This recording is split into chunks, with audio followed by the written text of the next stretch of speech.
Hello, everyone, and welcome back to the Erasmus Expeditions. We are here tonight with Session 2 of a campaign titled Drift. But before we get into that, and I pass things over to our illustrious Dungeon Master, I'm going to give the same warning that I give at the beginning of all of my games, and that is, if mature language and mature subject matter are problems for you, I don't know how you found your way here, but you took a wrong turn, and you need to go back. But if those kinds of things do not bother you, then welcome. There's plenty of stuff here for you to watch. I'm going to pass things over now to Baron so that he can lead us into the game. So, Baron, take us away. Hello, everyone. You may recognize me from around the channel. This is really one of the few places you can find me. I'm Baron. I've had the absolute pleasure of working with Jeremy to put together this game, as well as my spectacular group of friends here, to bring you Drift, Song of the Ards. Before we go any further, I'm going to pass it over to my players, same as last time. Jason, do your introductions, anything, plug, shout out. You know the drill. Sounds good. I don't remember the exact order, but I will go first. Yes, I am Jason Osorio, and I will be once again playing Svedna Nazif, the Tiefling Warlock / Paladin. Forgot to mention that last time, but yeah, this is already shaping up to be a very interesting adventure. I'm very curious to see how things develop here in Session 2. And as always, of course, thank you to Jeremy for hosting, Baron for DMing, and my fellow players for, playing, because that's kind of important. Can't really have a game without players. And I'll pass it on to, I want to say it was Karen. Yeah, I think. Yeah, cool. Nailed it. Go for it.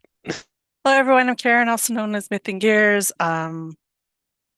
Besides this channel, which I absolutely love, you can find me over at Mini Terrain Domain, where we just started a new campaign last week as Pathfinder and having a lot of fun with that. So come join us. It's every Monday.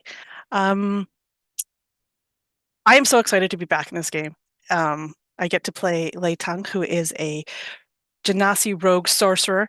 So there's so much that's going to happen in this game, and I'm so excited. And I'm going to pass it on to Philip. Hello, I'm Philip. I'll be playing Catherine Martindale, human cleric of Zalir, bringing light to everyone. Thanks for having me back, Baron, and on the channel, Jeremy. Jeremy, go ahead. Absolutely, man. Yeah, I don't usually get to do like an introduction and stuff as a player, so it's kind of weird. For those of you who don't know me, I have a YouTube channel called the Erasmus Expeditions. It's surprising and shocking, but guess what? You're here. So yeah, as far as the channel goes itself, we have a new trilogy that's launching in February called Legend of the One Ring. It is combining Legend of the Five Rings and Lord of the Rings. I'm very excited for that. We just had our Session 0 for that earlier this week. And next Thursday, I believe over on MTD as well, we get started with Season 3 of our Kids on Bikes game called Paradise. Welcome to Paradise, Michigan. I'm very much looking forward to that, where I get to play Lazarus Eccles. He's kind of a troublemaker. But as far as this game, I'll be a troublemaker over here, playing Alistair McKenzie. He is a cleric of the Oath of the Dead, whatever that's called. Yeah, he's also known as the Cairn Maker. He's kind of an older, grumpy person, but has a heart of gold and a mace that's of iron. I don't know where I'm going with this. I'm going to pass it back over to you, Baron, so you can get us started and save me. Heart of gold, mace of iron. Well, I guess without further ado, we will get started. It is the 11th moon of the 827th year in the light of the Iron Ring. May the Creator's benevolence shine down upon us all. We start this session with a letter. Dearest sister, I hope that you are well. It would make one of us. Dad is in a bad way. He rests with the ladies in gray now. They take care of him to the best they can. The cloud in his mind takes him most days. The days that he is aware of what's around him, he's filled with rage and lashes out. I just simply couldn't do it anymore. So I did what you did, and I left. That was about a year ago. I haven't checked on him since. With any luck, my crew and I managed to slip out after delivering Lady Egrid. She seemed fond of you. She was adamant on my delivering of this message myself, but I didn't want to. Don't want to. In truth, I think I plan to ride west. Something is happening out there, and I want to make something of myself. I want to be something. I don't want to walk chasing your shadow anymore. The bright light of Zalir casts long shadows. Take care of yourself, Catherine. I hope the light shines on you forevermore. But don't let it burn you out.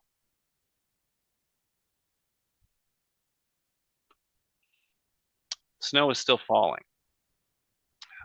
As you walk, you hear it crunch and compact beneath your boots. The warmth of the loutish wine you drank earlier fading from your chests and bellies. The Lady of Winter howls at you all, a fierce gale ripping down the mountain. Perhaps one or maybe all of you look up to gaze at the peak, which is currently hidden behind a wall of gray. Up there, the Winter Queen casts her spells and sends storms down the mountain to bury us all. Svedna, as you traveled, you took a moment, deposited a message in the secret stash that you and Tom use.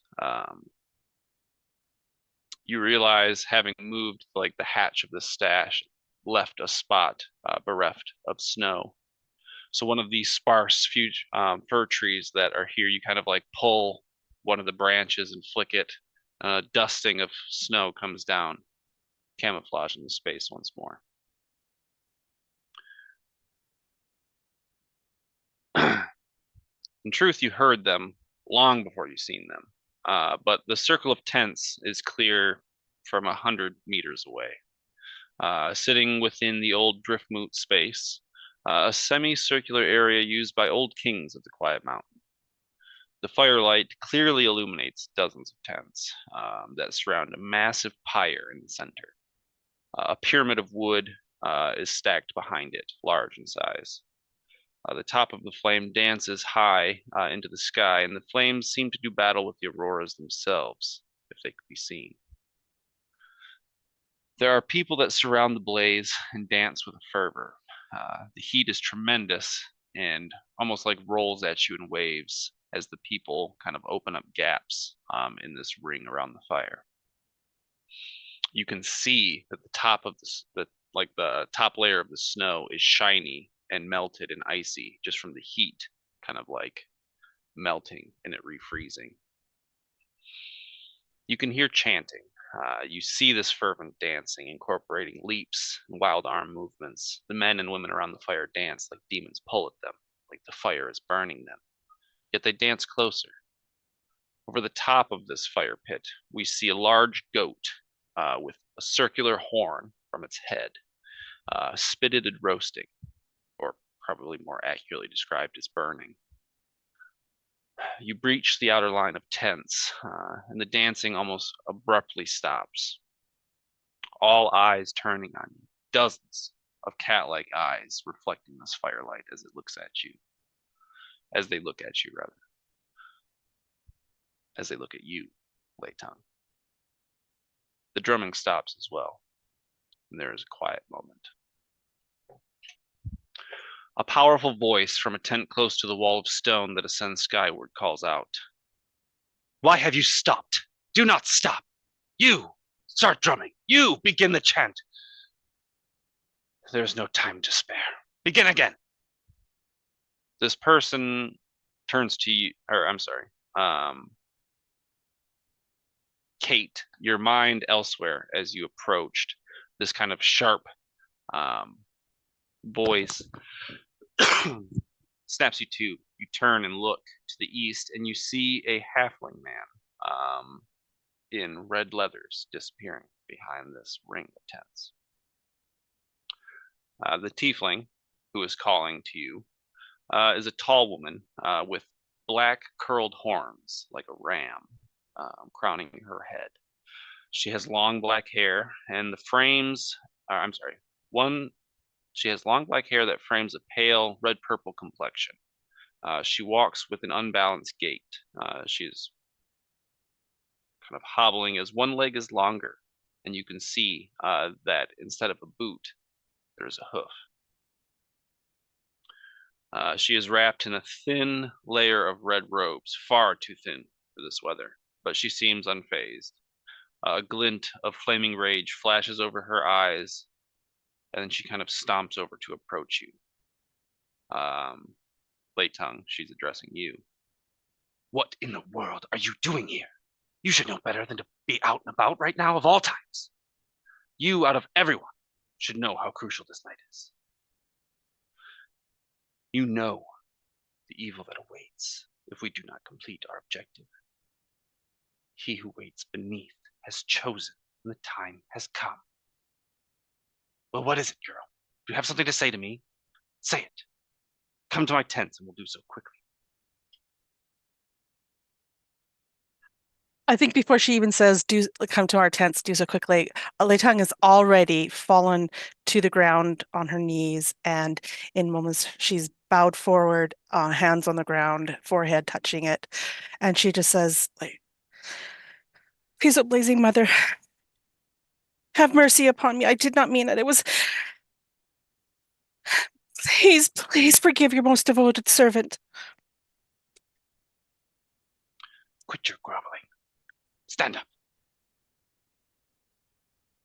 I think there's a slight hesitation, and then she rises, but she has not yet stood up. She's still kneeling, and she just looks up at this woman, like with questioning eyes. "Forgive me, blazing mother." You are forgiven. Come to the tents, all of you. Begin again, she calls out. You hear the rhythmic tapping of drums and the increased tempo of these dancers begin again. She turns and walks the half dozen paces to her tent. It's a large tent, like a crimson orange almost, but heavily tattered as they've been outside for a while. Yeah, Lei Tung would scramble to her feet as the woman turns to leave, and hurriedly will follow. Head down, hands kind of clasped in front of her, just following. She doesn't even look to the rest of you. She just goes. Almost as an afterthought, she calls back, "If you're not going to come, stay out of their way." And she re-enters her tent. I think Svedna will... I think she's been looking at Kate for the most part during this trip, or this journey out here, her brow furrowed. But after seeing all of this, I think she'll actually step forward to you, Alasdair, and just lower her voice so she can't, be heard as well over the chanting and the crackling of fire.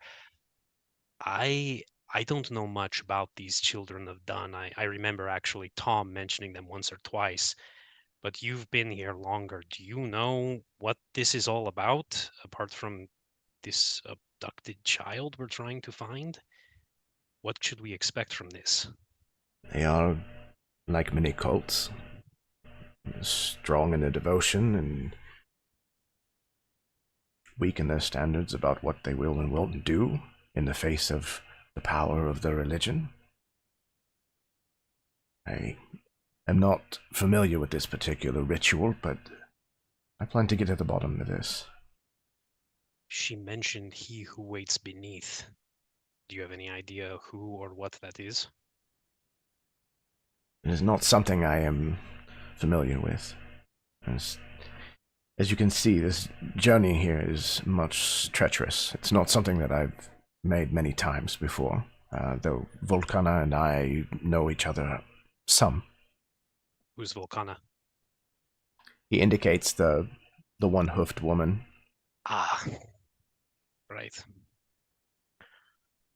All And just right. for clarity's sake, they would have resided within the hot springs, like temple monastery, but with the arrival of Lady Isadora, they have been removed. And so, like, this ring of tents is like the temporary settlement of them. To which, Leitung, you have not been staying here, so. So I think when Alistair kind of walks into the tent, he kind of throws open the flap after a kind of a moment of like intake of breath, and he says, "For all the warmth of your fire, there is an awful lot of chill coming down from this mountain." Walking into the tent is like walking into a wall of incense. If you had a sensitive nose of any kind, you'd be overwhelmed in an instant. It's a decently sized tent, circular in shape. There's like a fire in the middle, smoke venting out the top. It's not all that much warmer in here. I mean, like, you're around a fire, you're about as warm as you can get, but you like, as you look around, all these people are dressed very like sparsely. So it's kind of off-putting with how cold it is. She responds, "It's hard to do battle with a god, Alistair, especially one as bitter as the Snow Queen." What is the meaning of all of this? What are you doing here? She looks to you, Leitung, and then back to you, Alistair. "You have not been here for very long, at least not without Lady Isadora trampling our traditions. But for generations that we've stayed here, we have enacted a ritual. There is an entity that rests beneath the quiet mountains. Its movements cause tremors. If it wakes, who knows, we might see the volcano erupt once more, like it did many hundreds of years ago.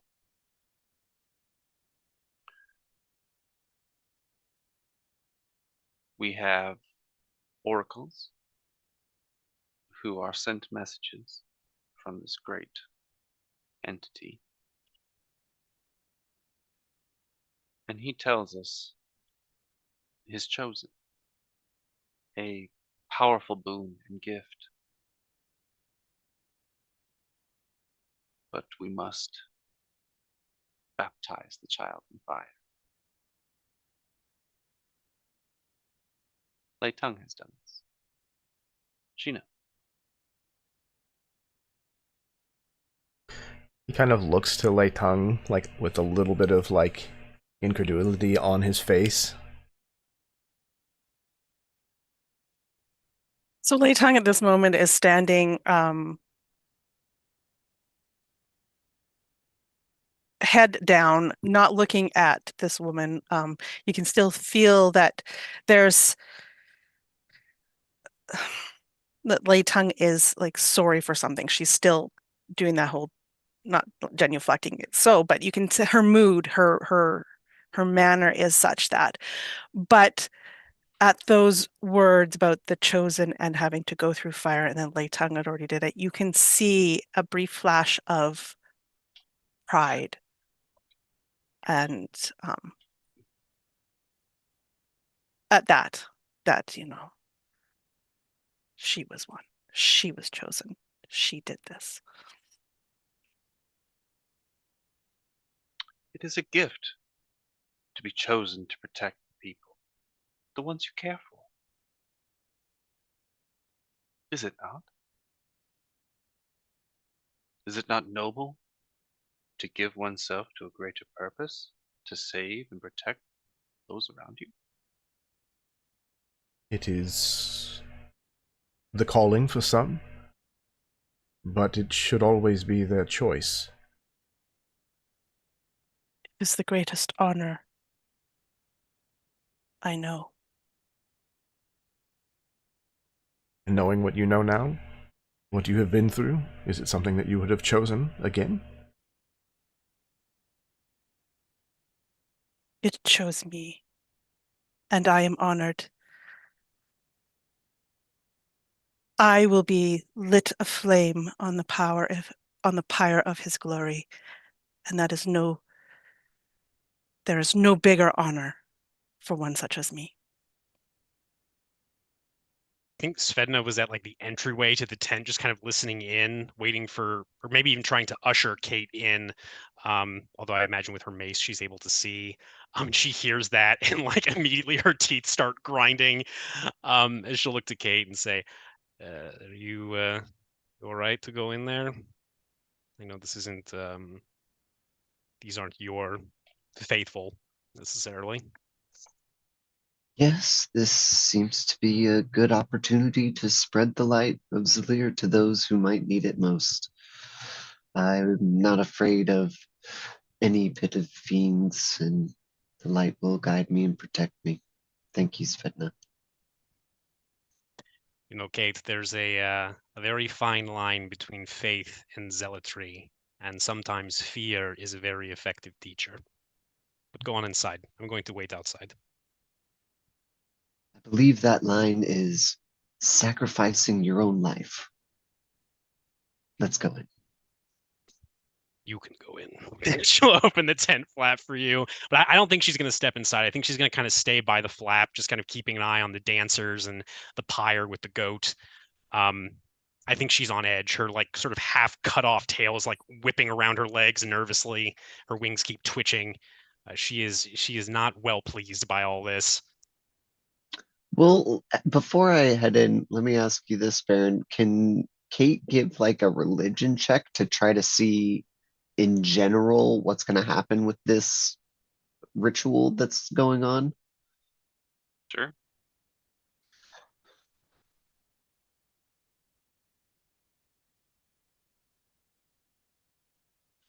That is a 21. So, I mean, with kind of the idea of like hymns and chanting, they are kind of manifesting a purpose, like a similar, getting everyone on the same page for whatever's happening. With a 21, I would say that you can recognize that they are like shunting this energy elsewhere. It seems like this ritual is to like align something somewhere else. They are a conduit here for something taking place elsewhere.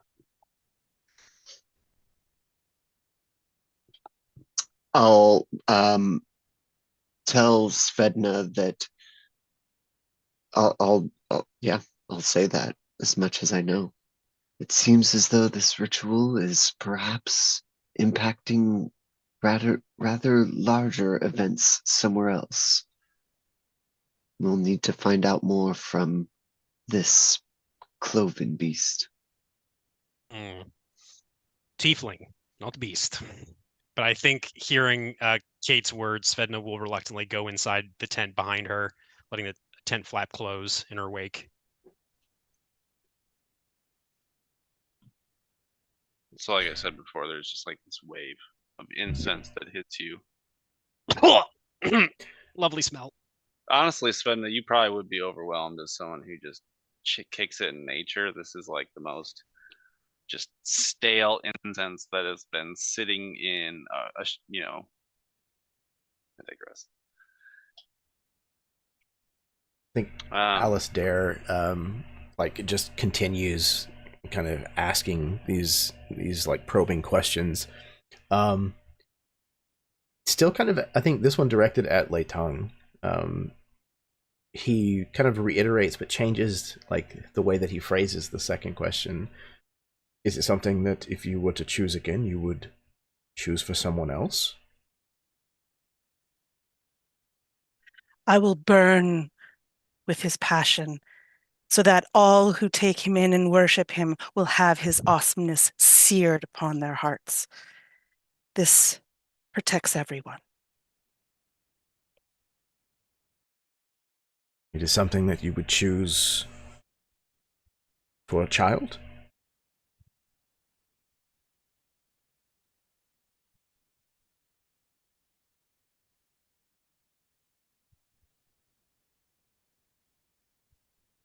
It is a great honor, Alistair. Seems He a little nods. evasive. So these chosen, he turns back to Volcana. Does it have something to do with the child who was kidnapped?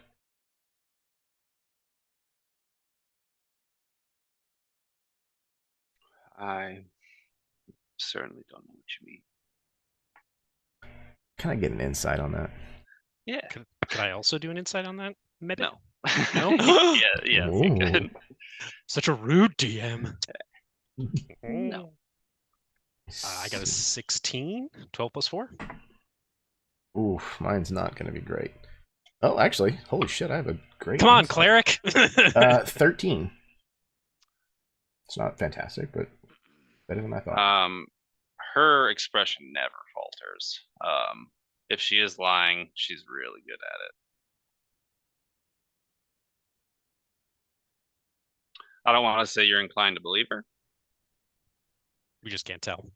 You just can't. Yeah, fair, absolutely fair. He nods. Kind of again, almost more in Lei Tung's direction, as if like he's satisfied at least for the moment. I don't suppose your group, your sect, do you all know anything about the increase in wandering dead around Drift? I'm assuming you're aware of it, considering you're out here.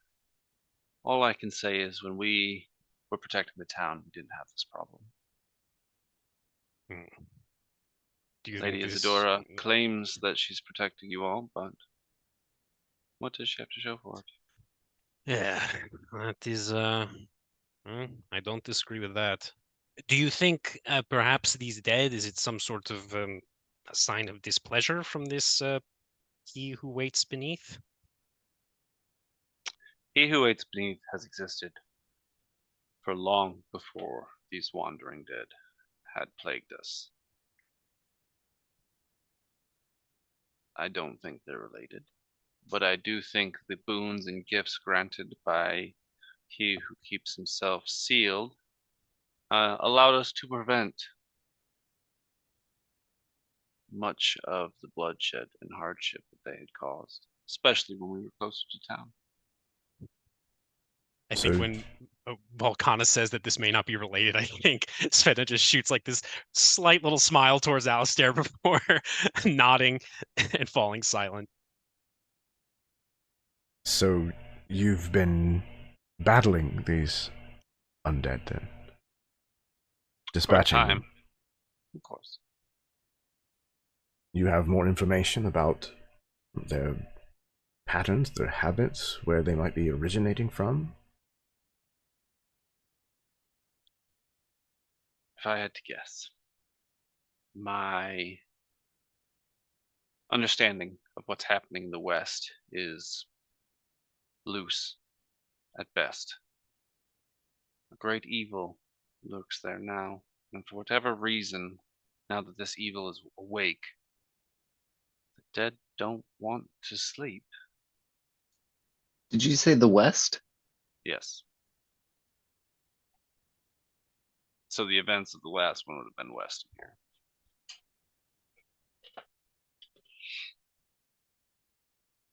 Those who are left to enter the afterlife without proper rites or ritual, well, they don't go anymore. They linger.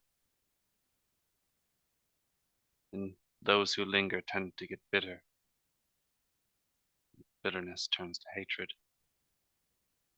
and hatred turns to wrath.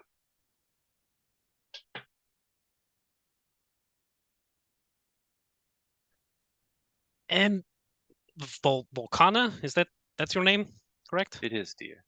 Hmm. And yours? I don't believe we've met. Svedna, nice to meet you. Svedna, I like your horns.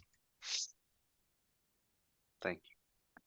You clearly take better care of yours than I do of mine. Anyway, I was wondering, would you be at all offended if we just stepped outside the not you, just the four of us, just briefly, few moments. Secrets do not make friends. Well, I try not to rush into friendships that really bit me in the ass the last time that happened, believe you me. I suppose I don't see why not. Literally just take a few moments. Honestly, it's probably not that big a deal. I just don't want to be rude. Come on. And I think she's going to look more towards Leitung than to Kate and Alistair as she steps back out into the snow.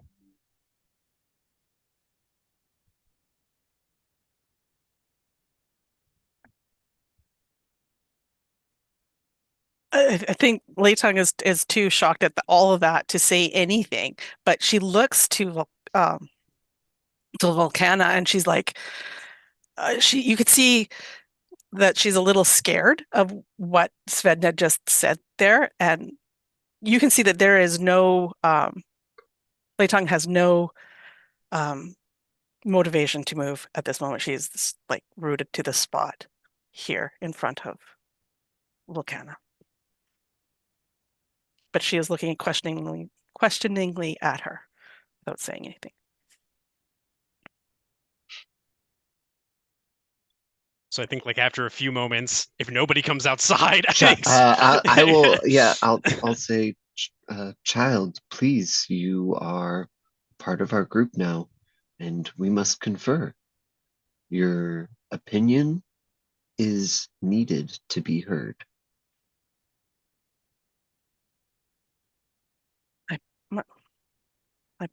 My place is here. Your place is where you choose it to be. You may go, child. And she, does that quick bow and will shuffle out. I'll like look back towards Volcana and, kind of like grip my mace a little tighter as I follow Leitung out. Or Leitung. And I think as soon as we get out, Leitung is going to kind of turn on Svedna. What was that? What are you talking about? Why are you making me part of you? I'm not part of you.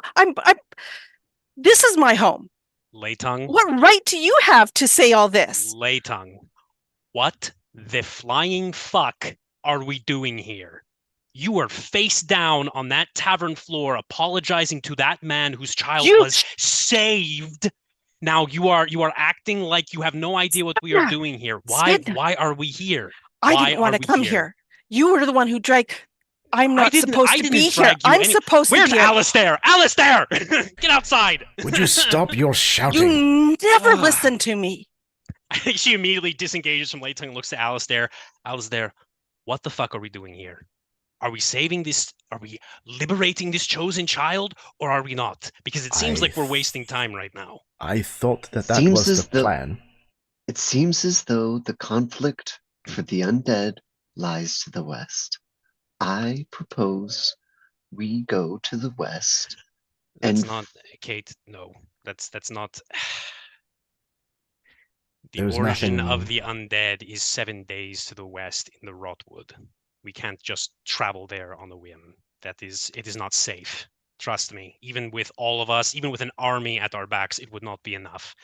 I am trying to figure out: are we trying to help this child? Are we not trying to help this child?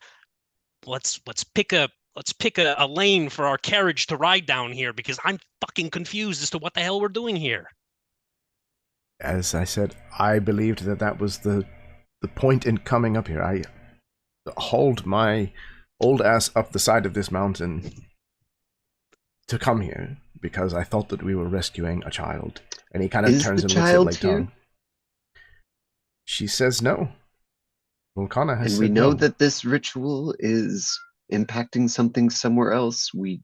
Leitung, where is that something else?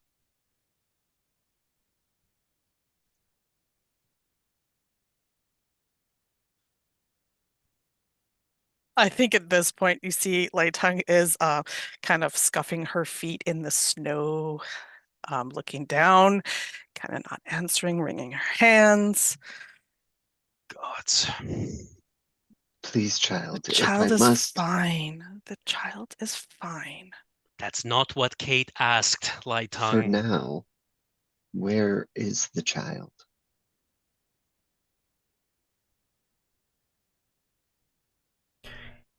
If the child is fine, Leitung, then why did you make a promise to not let this happen to her? It seems as if you wanted to avoid this for that child, that it's very negative. I'm going to cast Zone of Truth. Ooh. I'm I've had gonna enough. I'm gonna call upon Zalir and show Leitung the holy symbol and try to fix her eyes upon it. All you get is a big eye roll, like whatever. Oh no.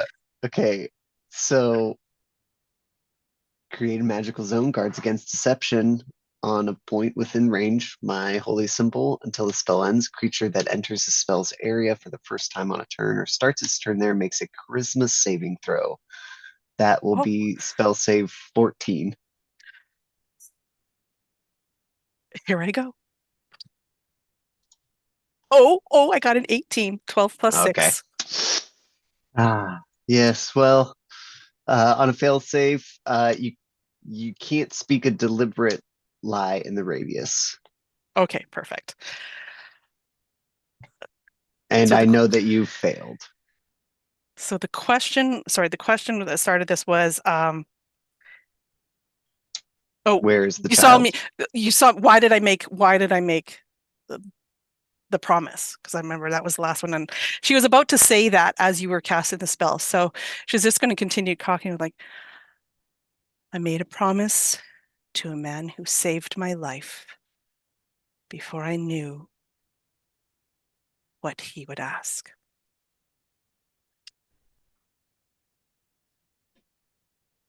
I have failed him. I was unable to keep my promise.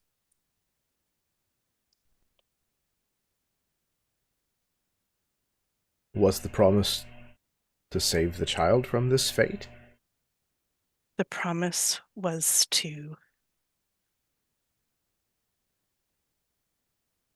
keep the child from being claimed. To go against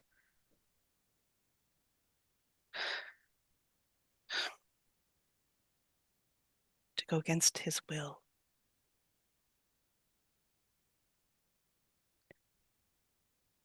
Which I did not feel right about, but I had made the promise and I tried my best. You must believe me. I tried my best to keep it. If it had not been for that wretched, meddlesome heretic, I might have done such. But as it is, the child will meet her destiny. And the prophecy has been started. Where will she meet her destiny? Is there a particular place? Of course there is. Could you lead us there? I mean, Oh no, I mean, could. Then But why should I? Because if this child is not in any danger, which you insist that they are not, then we just want to take a look. We want to behold the chosen child. And you want to waste more time because you just wanted to come up here to check these things out. Is she at the I springs? said everything was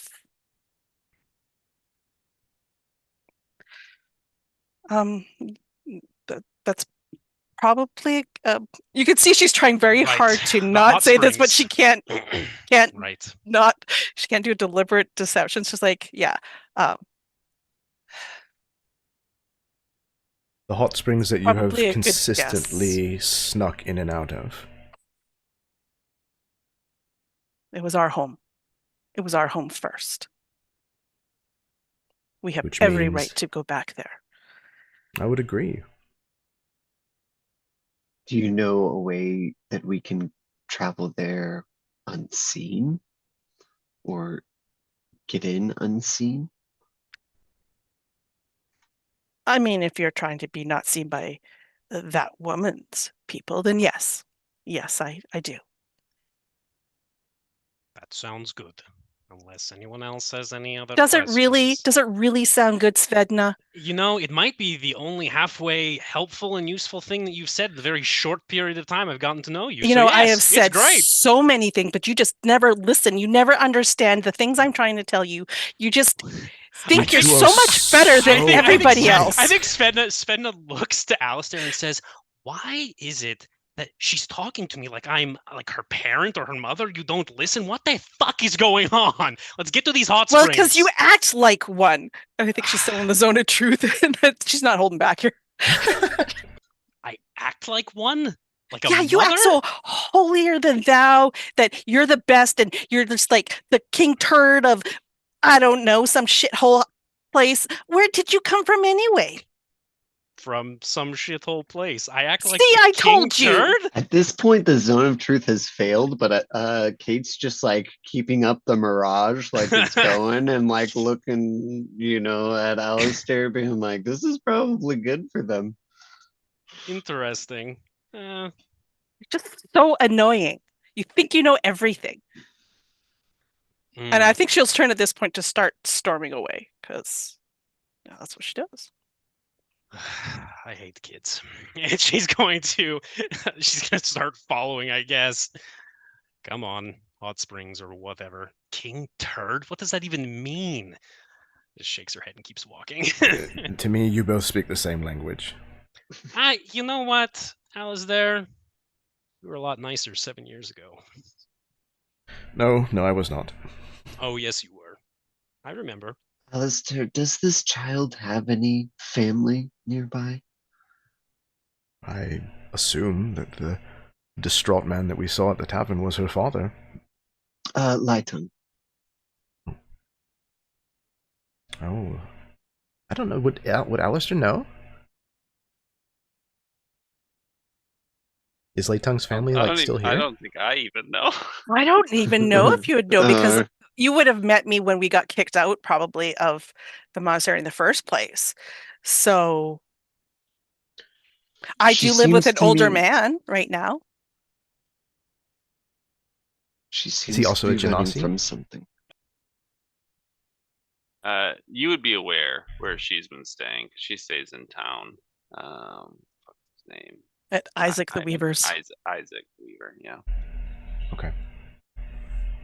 There'd be no reason to assume that was her father, though. No. Okay. You've spoke to Isaac. You're aware. Okay. Yeah. No, I am not even aware of the girl's parentage. Perhaps she is running from something into the arms of this savior that she's found. Poor child, we should guide her to the right light.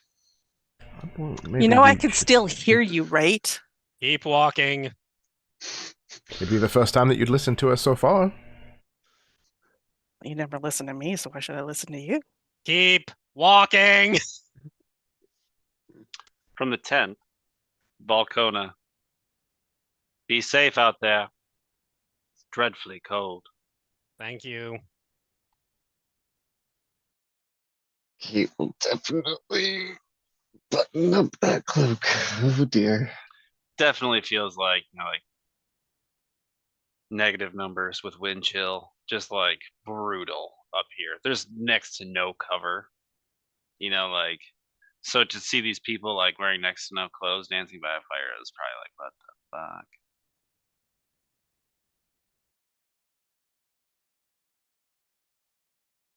You have exited the line of tents. Where is it that you are headed? It's the Specifically. hot springs. So you Springs are are in town? no. Question mark? No. Okay. They're like east southeast a little bit. So like you guys are kind of like up the mountains, slightly to the north. Not like super far away, just a lot higher up. So it took a while to get here. You would have to kind of go back through town and then go to the mines. Kind of like just otherwise you are trampling through drifts of snow. Who knows how deep, you know what I mean? So you would descend the mountain. Is there anything you're doing in the meantime, or you're just going straight there? I do think, how long of a trek would we kind of guesstimate this is, or was? Roll a d6. A D6. How about a 5? It's about just shy of 2 hours. Jesus. Okay. Yeah, I think at one point, once Svedna is sure that Lightong is going to continue walking, I think she's actually going to fall back a little bit to walk beside Kate for a few moments. And then she kind of looks at her out of the side of her eye and then says, so, this blindness of yours, when did that come about exactly? I didn't want to say anything when we were fighting the undead, but I was a little surprised. I am not blind. I am granted sight by the grace of Zalir. Right, but your eyes, you're not, apart from your holy vision, your normal vision seems to be a little impeded. When did that come about exactly? That was one of the scars that I bear from the incident with the owlbear. I think you hear Svedna sigh, her kind of heavy footsteps pausing in the snow for a few moments before she kind of jogs to catch up. When I left you at that temple, Sister Ygritte told me that you would make a full recovery. She did not mention that your sight would be lost until you gained your divine abilities.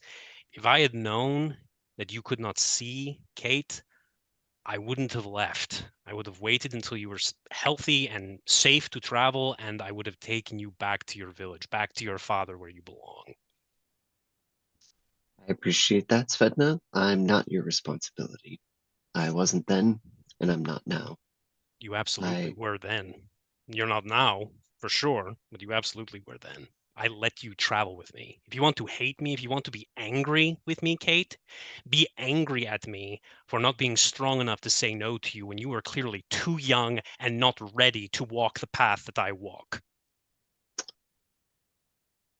I used to think that the path that you walked is the path that I wanted, but I have found my own path, and I may seem broken to you, Svedna, but I am not. That.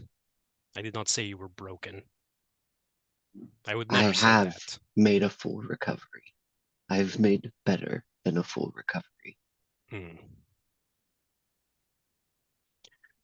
Let us focus our efforts on guiding the lost child before us. Perhaps we can lead her on the path better than both of us. Are you talking about Leitung, or are you talking about the Yes. missing child? Sure. Good luck with that, Kate. I have learned my lesson. I am not, and I told you this before, I am not some hero out of a child's story.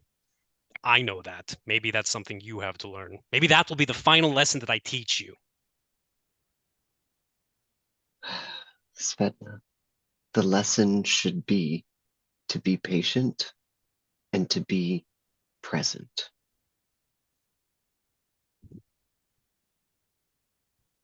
That's what Sister Ygritte taught me. I think there's a pause, and then Svedna kind of chuckles under her breath and says, "You know, Kate, one day, and I really hope for you, because I do like you and I am proud of you for this person you've become. Although the faith thing, it's a bit much. But anyway, I hope that this day is long in the coming for you. One day, you are going to make a mistake. You are going to make a mistake that you think about every day for the rest of your life. An obnoxious and sleazy dwarf told me that about 7 years ago. And you know what happened? Only a few hours later, my world imploded. I hope that doesn't happen to you, Kate. I hope your faith is strong enough to keep you from that. Maybe focus a little less on shepherding others and a little more on shepherding yourself. And I think she's actually going to fly ahead, kind of launching out of the snow against the wind. Definitely pulling a lay tongue. And Alistair is like sitting on a rock nearby, having to rest, like in this descent. And so, like, he sees this kind of like departure, and he just shakes his head, wondering how in the fuck he ended up on the side of this mountain with 3 of these moody bitches.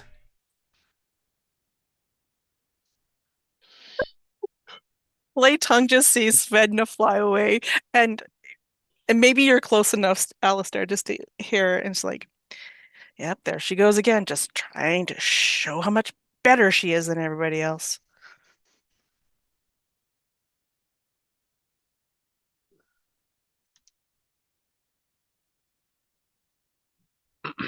You arrive back in town. It's like early morning at this point, because you guys would have left probably straight from the bar last night, 2 hours up the mountain. I mean, it was probably like 9 when you were at the bar. You know, figure it's probably like 3 or 4. You know what I mean? Despite the cold and the darkness, you see people moving about in town, like flies around a carcass on a warm day. The snow seems to have slackened a bit, but it still continues to fall. As you guys are kind of approaching from the north, in the manor is to the west. Most of the town is to the east, kind of like looking down the mountain, and then there's the trails that go down into the lowlands that is where you go for the mines. As you are entering the town, you see a regiment of the Knights Solar. They have a cart, like mules in a cart behind them, with linen wrapped, you would imagine, bodies. Each of these stained with red. At the head of the regiment, you see Knight Omar speaking with the priest of Zalir. Kate, you recognize this person as Light Oscar, a man with the physique of a warrior, left to the larders a long time ago. He turns, and you can see the misaligned shape of his nose, a wound never healed correctly. He nods his head, and a few acolytes take the reins of these mule carts and lead them away. And you see Oscar kind of like put his brow into his hand, kind of shakes his head. Omar puts his hand on his shoulder briefly, and then rallies his troops and begins to ride towards the barracks or the keep. Hard to say, they're in the same direction. But you have entered town. As soon as Lei Tang sees like that the Knight Solar and the regiment, she pulls tighter the cloak around her, covering her face even more, and maybe falls kind of a little bit to the side and behind Alistair, even though she's still leading them, but she's using him slightly as cover.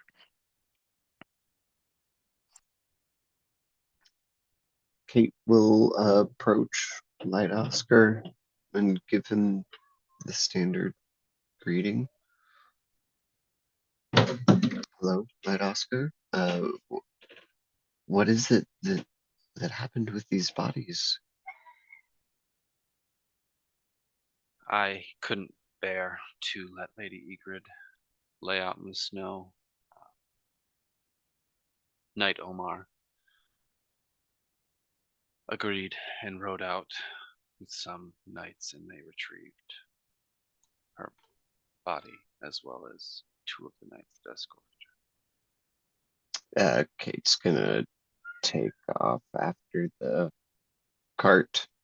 her. It really hasn't gotten too far away, so you'd be able to do so relatively quickly.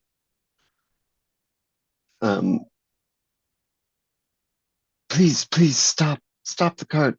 Give me just a moment. Just a moment. They do.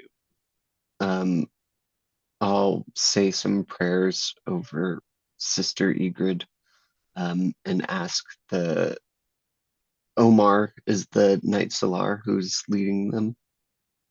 Omar has kind of like detached his regiment. So Okay. they've like rode off. The acolytes of the temple are the ones who are now leading the mules. As you are looking at the cart, there are 2 large bodies and then 1 smaller, or I would say there's actually like 2 smaller bodies. They're all like completely wrapped in linen. Can I, while I'm performing some religious rites, just do a quick examination too and see, like, I don't know, what will need to be done to make sure that these bodies don't come back as undead themselves? You can give me an investigation check, but the second part you already know. So I'll just tell it to you at the end. Okay, I will take the investigation just to see if there's still anything else I learned. Nat 20. Hey, I mean, so instinctually you pull back the wrappings from the heads, because you were aware that your brother should be one of these knights. He was detached and went west was what the letter was saying, but he must not have escaped. They weren't able to deliver Lady Egrid. She was assailed in the woods. That's what there was a knight, or I think it was Priest Melanie Albrecht, that said that they had been killed as like the Knights Salar were routing the last of the undead. Well, so horrible. Light Oscar had sent the knights out to retrieve the bodies so proper rites could be given. Because that's ultimately like what stops the undead process, is if proper funerary rites are performed. I'll ask if I can perform these funerary rites. If we have, I'll look back to Svedna and Alistair and Light Tongue and ask, do we have enough time? It takes a few minutes to be able to do so. Yeah. But as you pull them back, you see a priestess of Zalir who resided with Lady Egrid, probably her escort. See Lady Egrid. But of the knights, it's just the 2 companions your brother mentioned. Your brother's not one of the bodies. My brother is not one of the bodies. I expected him to be, and he is not. You were told he was killed. Confirmed. Was this all of the bodies at the scene? The acolytes wouldn't know. You'd have to go. The acolytes wouldn't know. Knight Omar. I didn't think Oscar and Omar would be like directly related in the same sentence, and now that it's happened, it's like, fuck, dude. It's Alistair and Halasair all over again. Dude. Okay. Better for these names. I mean, Kate, Kate isn't thinking very clearly. I'm not quite sure what to do here. If you want to go talk to this knight, then I mean, we can spare a few minutes and perform your rites or what have you. If you want to. Yes, please, definitely. I could certainly use a break before we head to the springs. So old.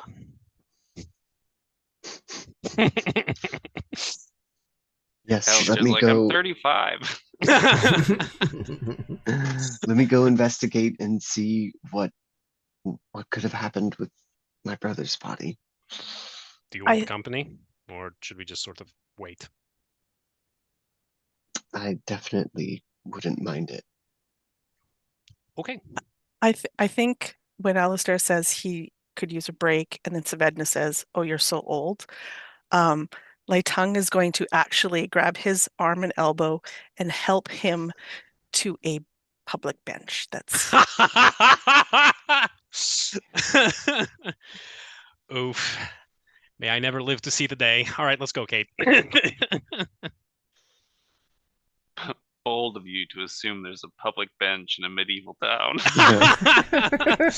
Lady Isadora isn't big on public works, you know? I'm pretty sure it's just a rock in front of a tree. That's exactly what it is. It's like a snow-covered rock. Like a hitching Something rail. not covered in mud. Snow more apt. Yeah, so we're gonna go and talk to the Night Slayer. You chase after them. They weren't like riding fast, but they were on horses. And as you kind of run, you kind of like do your best to determine, did they go to the keep? Did they go to the barracks? And as you kind of like round the corner, you see their horses hitched outside the or being led into the stables and out of the cold. And like giving his last commands before retreating into the light of the barracks, you see Knight Omar. Is he a sir? Yes. Sir Omar, may the light guide you. Please, I implore you, was that all of the bodies that you found from Sister Egrid's party? He like looks out into the snow. Oh, Kate, come inside. It's cold. Yes, it is, but I don't have time. What was your question? I'm sorry. Was that all of the bodies that you found from Sister Egrid's party? You see, my brother should have been traveling with them as well, and I did not see him. I'm sorry, Kate. That was all we found. Maybe our scouts were wrong. I don't like to doubt my men, but I don't really like the other implication either. Would I know, like, what route or path they took and where they may have been intercepted? Like loosely, yes. How far up the path did you find them? Not far beyond the mine road.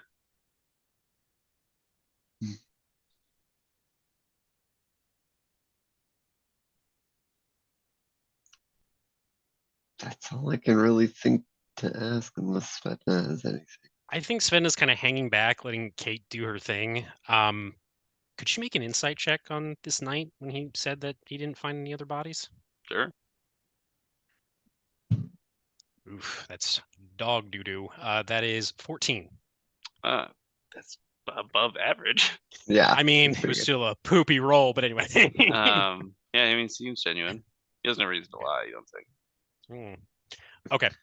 Yeah, I don't think she would have anything else to say. I think she would just sort of wait for Kate to finish, wait for her to step out. I think as you go to leave, Oscar, or not Oscar, oh my god damn it, Omar, Yeah. would take, like, grab a hold of your arm. Be careful, Kate. We did our best to clear out as many as we could find, but they don't all move the same. There could still be some out there. He looks to you, Svedna. Both of you. You look capable enough. God knows what happens out in the snow in the dark. Kate is capable too in her own way. Thank you for the warning, though. And I'll just kind of like nod my head. He Trudge detaches back and towards. yeah, he has stuff to do. I think Thank you, sir. once we're kind of out of the tower. Oh, good. I'm sorry, Ben. I was gonna say, may the light of the Lord shine down upon Yes, and guide you.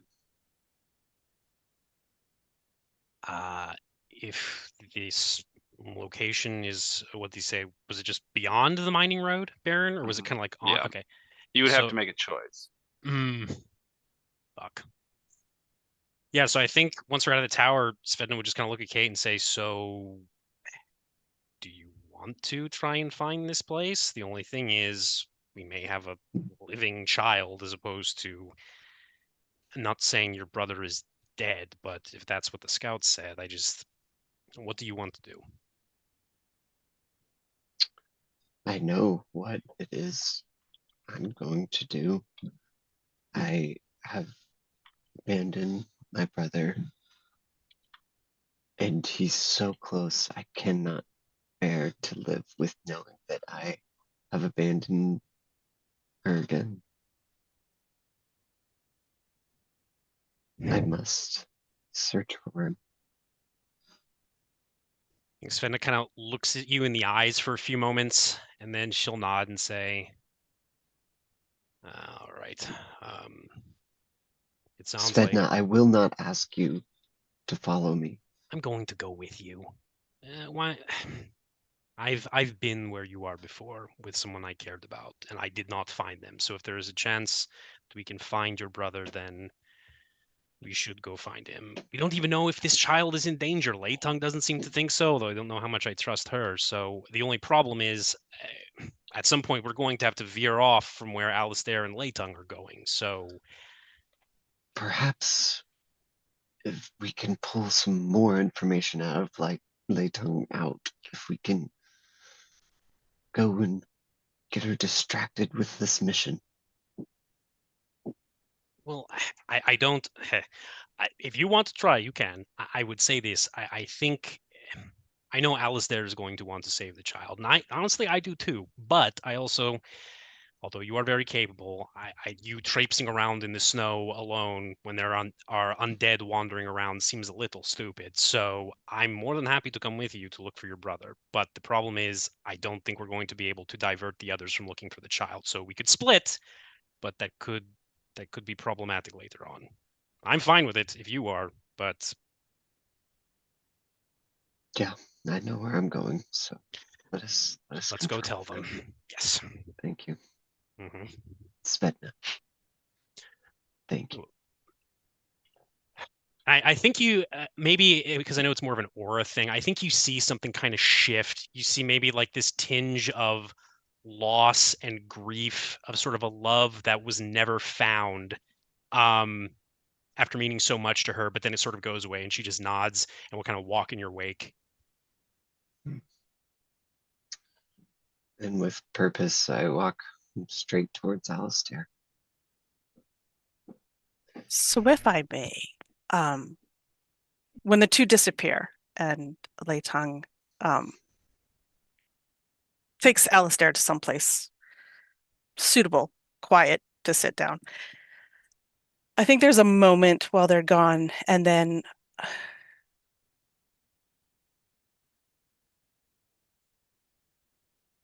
I'm scared, Alistair.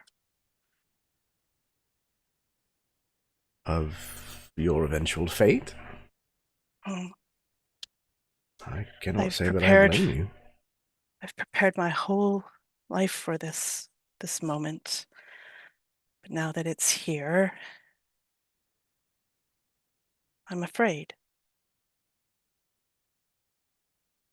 Does that make me a horrible person? No, not at all. I cannot tell you the number of times that I have felt afraid in my life, though I have devoted much of it to the service of Anak and his will. But I am Leitung. This is what I was meant for. And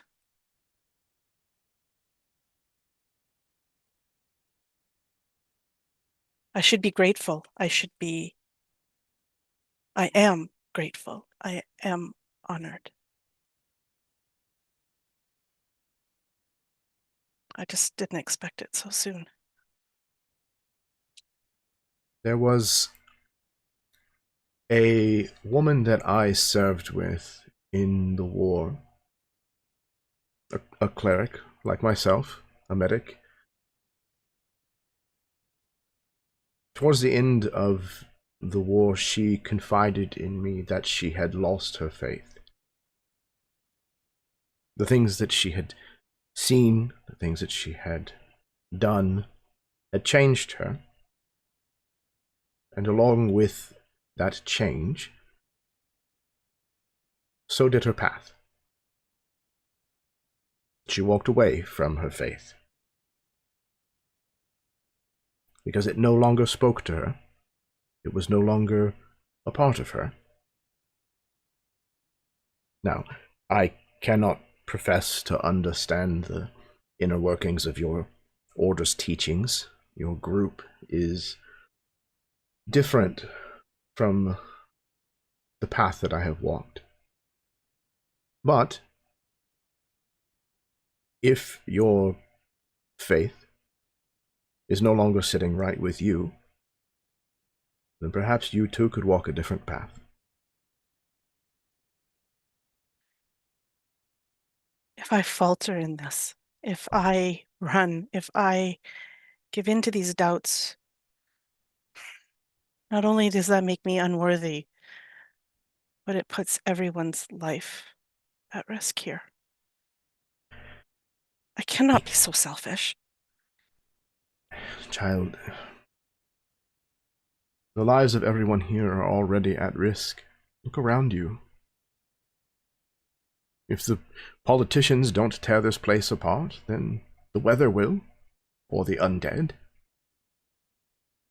Whether or not you sacrifice your life to appease this being beneath the surface, I don't think that that's going to change.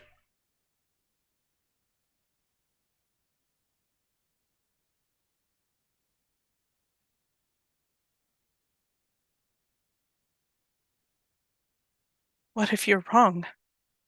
Well, it wouldn't be the first time. Never had these doubts before, not until I met Isaac.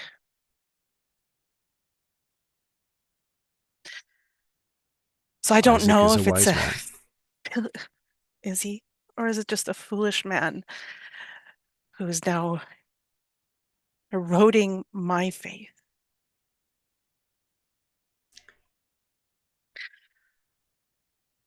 I must Faith? do this. Well, again, if it is what you are compelled to do, if it is what you are driven towards, then who is to stop you?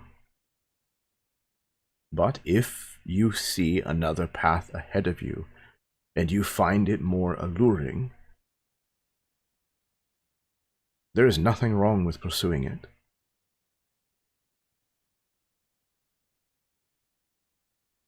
If you are forced or coerced to follow a faith, then it is not faith.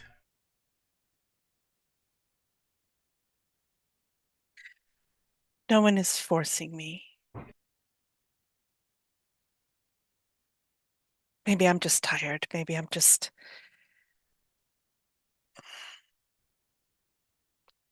I should probably pray when we get there, and things will become clear.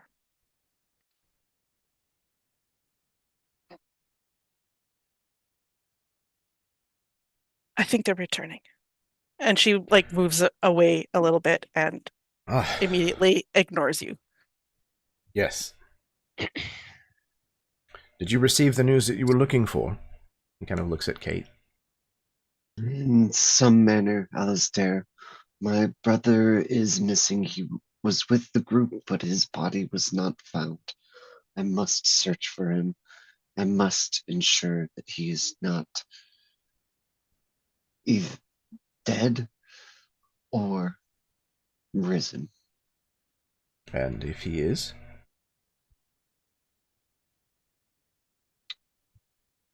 Then his soul must be saved. I see.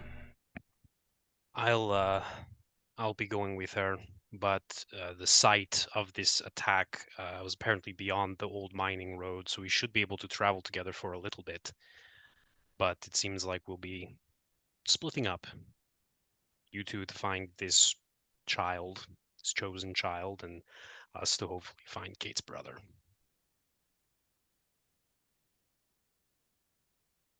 He looks to Lei Tung. It seems that the different paths may be closer at hand than we thought. You may have a choice yet, child.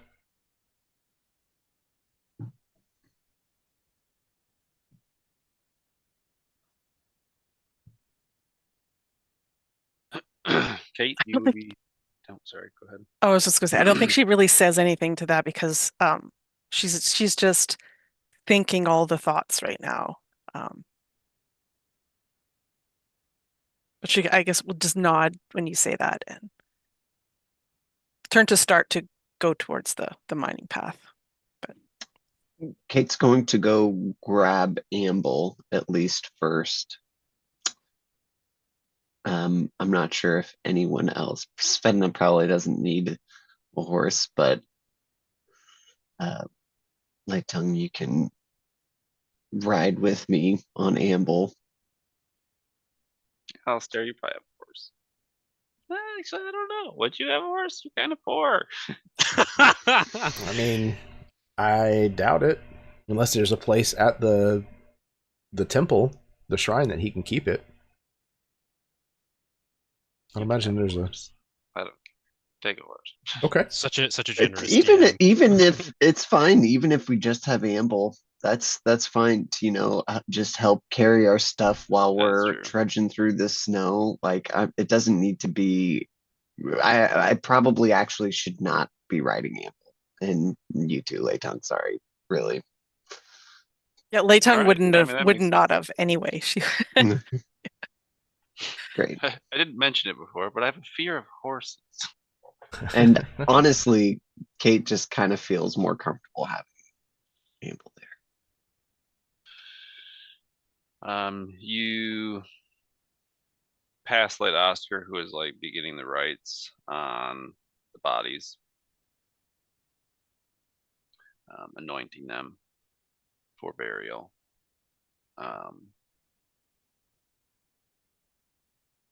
And presumably think- you head directly there. Go ahead. I think as they pass, I think Alistair says his own kind of quiet prayer over these bodies being laid to rest, not really feeling that like their ritual is going to suffice to keep them at rest. So he is going to pray to Anek that they don't rise.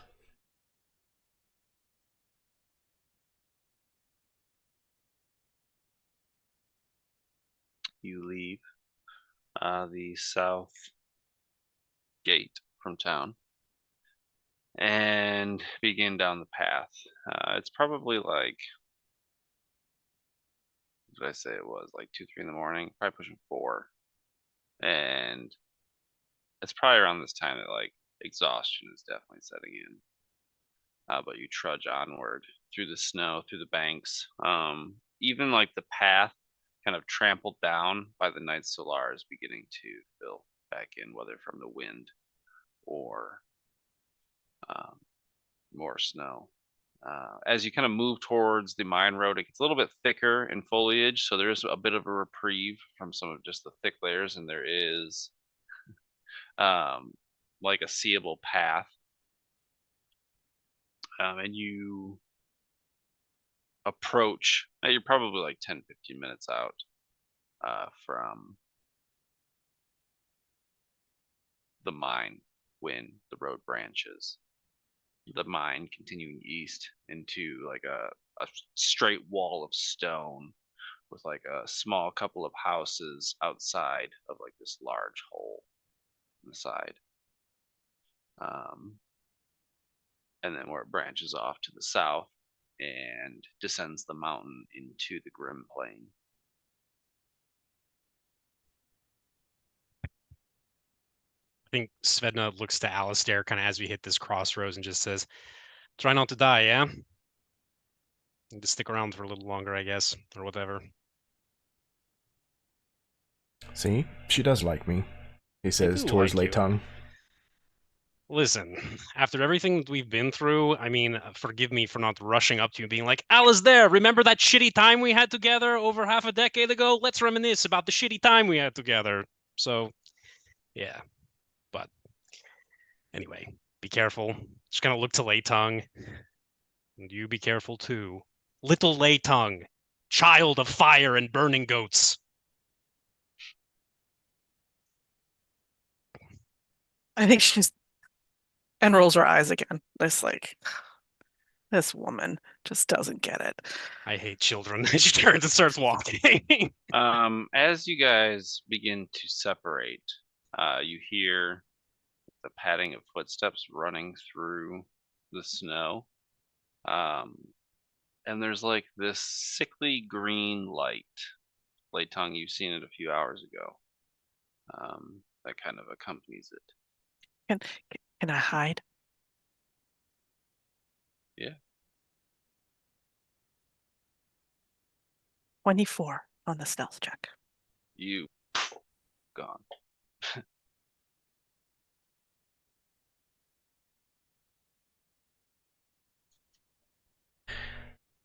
What Do the rest of us see What this is that? green light? Where did Leitung go? What is that? Philip, your mic is doing something. Am I the only one hearing that? Mhm. No, it's definitely No, I heard did it too. something. Yeah, it's like got a staticky kind of background thing going on. Just started. Is it still doing it? Yep. Are they wired or Bluetooth? You're Yes. muted. Maybe a battery. And Bluetooth? Yeah, Probably maybe. a battery. It might be A battery. battery, yeah. Oh dear. Okay, let me switch. Real quick, this green light, is it coming like from us or is it coming from whoever is running through the snow? Running through the snow towards you from like the southwest. Okay. I Do I think good. I was just gonna ask if does this look familiar? Do I recognize this green light? You get a similar roll of religion.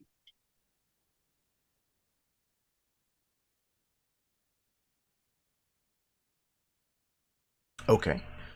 I rolled a nat 20, so God damn. All right. 21. So like I guess you guys are like charging up.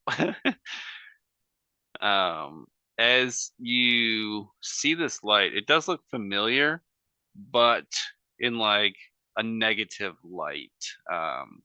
Whatever this is not right. There's something foul in nature about this. Okay. I think Alistair is gonna, like, without even really thinking about it, just kind of reach back and like take his shield off of his back and like start equipping it and tightening the straps and then like grabbing his I think he's actually gonna grab Hugh. I think he reaches for his mace initially, but then changes his mind and grabs for Hugh instead. Again, this axe, it's kind of made of like a twisted, like, stick, more or less, just like a glorified branch that has grown around like this metallic axe head that has like this motif of like carved leaves and stuff upon it. And it kind of glows with its own kind of like faint green light. We should prepare ourselves. Yeah, I think as soon as Svedna sees Alistair sort of strapping his shield on and drawing Hugh, she has Greshka out and she kind of whispers to it, Kuthak, which is fury in Elvish, and it ignites with crimson flame and those kind of drifting red cinders. She holds it in her right hand. She actually turns her left hand forward, and we see, for the first time in this campaign, this swirl of sort of red crystalline growths sprouting out of her palm. As she kind of narrows her eyes, sort of standing, probably not like right next to Alistair, maybe like a little 10-foot space, just so we're not super clustered together. But her burning sword is held out and kind of down as she is waiting to see what the origin of this green light is. The steps get closer, and like the person running around the corner stumbles and falls. It is a halfling man in red letters. As he looks up, there is a horrific burn on the side of his face. He middle-aged. His black hair is greasy and lays about in like strings on his head. No, anyone but you. Why does it have to be you? You hear it. Moans. And that's where we're going to go to break. So hopefully we can get Philip back before we're going further. All right. Nice. Okay. Take So what, yeah. like a 10-minute? 10, 15, see what we can do to get Philip back.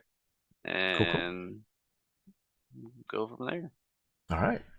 Sit tight, y'all. We'll be right back.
Hello, everyone. Welcome back from the break.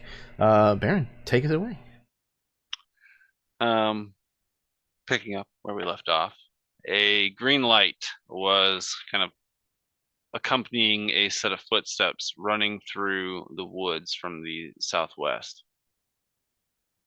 As you all readied yourselves, Alistair presenting his weapon, Svedna conjuring hers, Lightongue disappeared.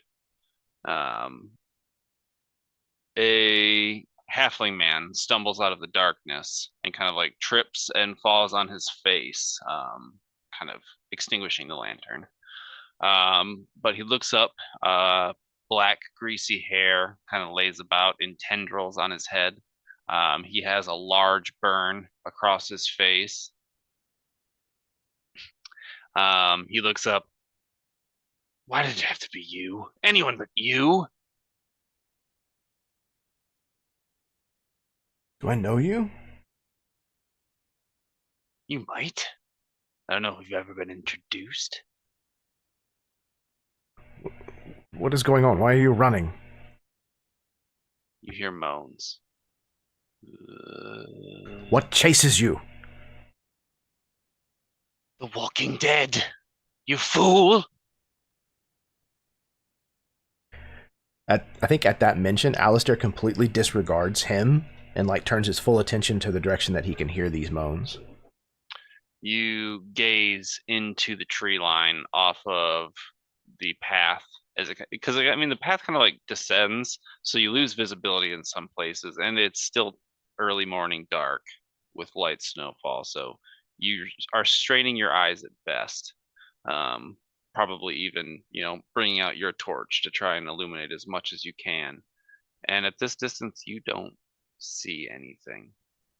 So just so everybody knows, everybody who doesn't have dark vision, Svedna's sword apparently sheds bright light in a 40-foot radius and dim light for an additional 40 feet as well. Just throwing that out there. Yeah. So yeah, I imagine. Too. Yeah, I imagine there's like this light glow from Kate's mace, and like Svedna pulls out her sword and it's just like. Alistair stops like lighting his lantern. Oh. But Elvish, as you do Elvish so, sword, Alistair, you see the light within your lantern dancing from like a fiery red to an argent silver, to like this pale light, and back again. Like whatever this thing can detect, it's close, but not close enough to trigger it yet. Yeah, I think he's just like lit it and like hung it from like a broken like branch of a tree nearby, just so that he can kind of like check at it every once in a while just to see.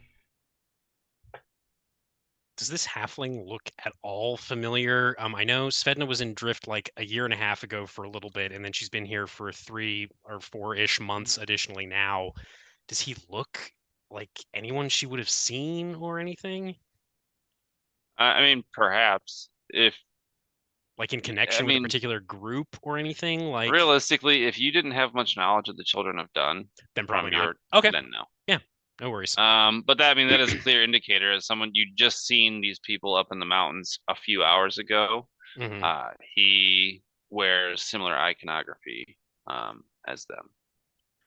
What are you doing out here if you're being pursued by the dead? Shouldn't you be back at town? My business is my own. Who are you to question me? Don't you see we must run? I mean, how many of them are there? Did you happen to get a rough count? Any number of them is too many. I think Sven will look to Alistair and then to Kate and then try to find Layton. You're like, well, that's not a surprise. Do we want to withdraw, or what are you all thinking? Well, if we withdraw, surely we should not split up. We may just have to go into the mine. I imagine it'll be safer there than out in the open. If the undead are walking, we need to lay them to rest. I'm fine with that. We just don't know how many there are. There might be more than just the 4 of us can take on, or the 3 of us. Disappearing child. This close to town, we have to do something. I don't disagree. All right. Yeah, I think she'll kind of settle into like a crouch and just sort of wait out in the open for them. Why wait out in the open? Let's hide behind some trees if we can. You can hide if you want, Kate. It's not really. And she kind of cracks her neck. There's not really a point to that for me. Stretches her wings. Alistair, you look to the light. It flickers back to that argent silver and remains. In your experience, it's about 300 feet. They're close now. Right. Kate wants to try to hide also. Go ahead and hide. Remember your left flank, Kate. My left flank? Tighten the defenses around your. I The told you only this. part that I make sure is hidden. Everything else fully exposed. 3, sorry. You weren't kidding.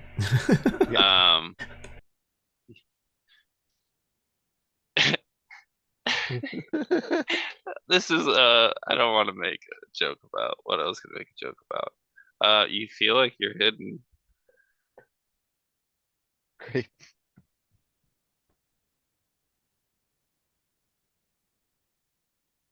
Svenna, you're out in the open. Alistair, are you remaining out in the open as well? Yep. Yes, I do think like as soon as they get within like 120 feet, Svenna will almost reluctantly raise her left hand and start to take aim for an indigo lance, her eldritch blast, essentially. You wait, anticipation, just kind of like holding you there.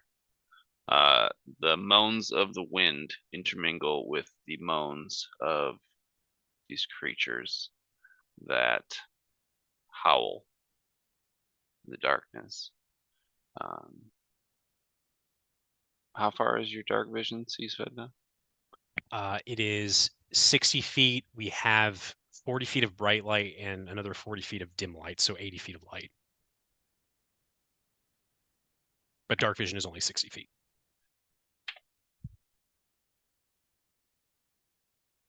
As you wait, and it's about 60 feet away from you, you see these shambling figures kind of roll in out of the darkness. This figure, its flesh mottled in cold. He is a color of light blue or gray. A final moan before he kind of like crouches lower and he charges. I need you all to roll initiative. It begins. Oof, terrible.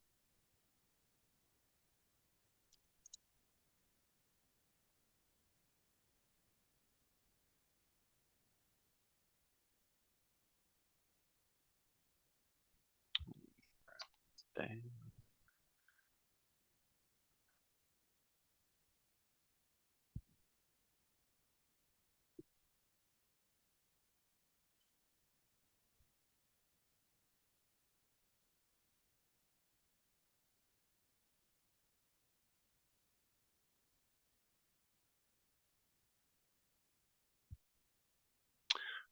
Kate, you are the first to respond as this creature hones in on you. What do you do? Is it just this creature? There are more. As you look, there's 4 more. 4 more. And their distance from me? 60 feet. 60 feet. Okay, I will channel divinity, turn undead, and move so that I am 30 feet away from the 4. And if I can also be 30 feet away from Nasty Boy, dope. But I might need to be like between them or something. I'm not sure how if they're together or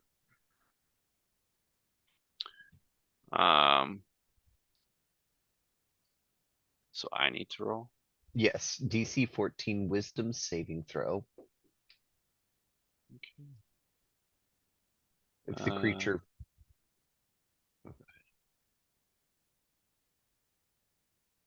3 of them have failed. 4 of them have failed. fuck yeah. Wait, hold on. It has to be a certain level, right? Each undead of your choice within 30 feet must make DC 14 Wisdom saving throw. If the creature fails, Does it have has anything to fright- do with challenge rating? No, I don't see anything. Oh, okay, actually, these have resistance against turn undead. That's Great. what it was. Okay. The CR thing, Baron, might be a 2014 D&D thing, and I think yeah. Catherine's a 2024 cleric, so I guess they took out the CR requirement, which is interesting. I mean, Hey, probably it's kind easier of to cool. use. Yeah. Well, 2 of them failed. Okay. The ones that fail are frightened and incapacitated. They're also going to take 3d8 radiant damage for my Seer Undead Channel Divinity. Yeah, Channel Divinity.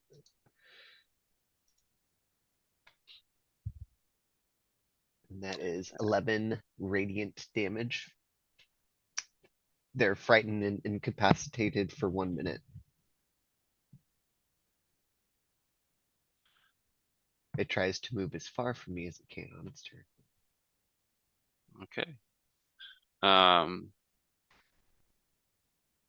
Nice. the light of Zelia, I cast you away. The mace. There is a like core within your mace that radiates this, holy energy, and it kind of like amplifies out through the weapon, and 2 of these zombies halt in their tracks.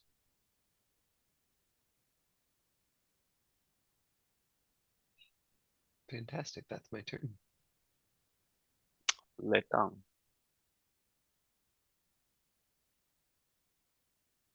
So there's still like at least one creature within 60 feet of us, right?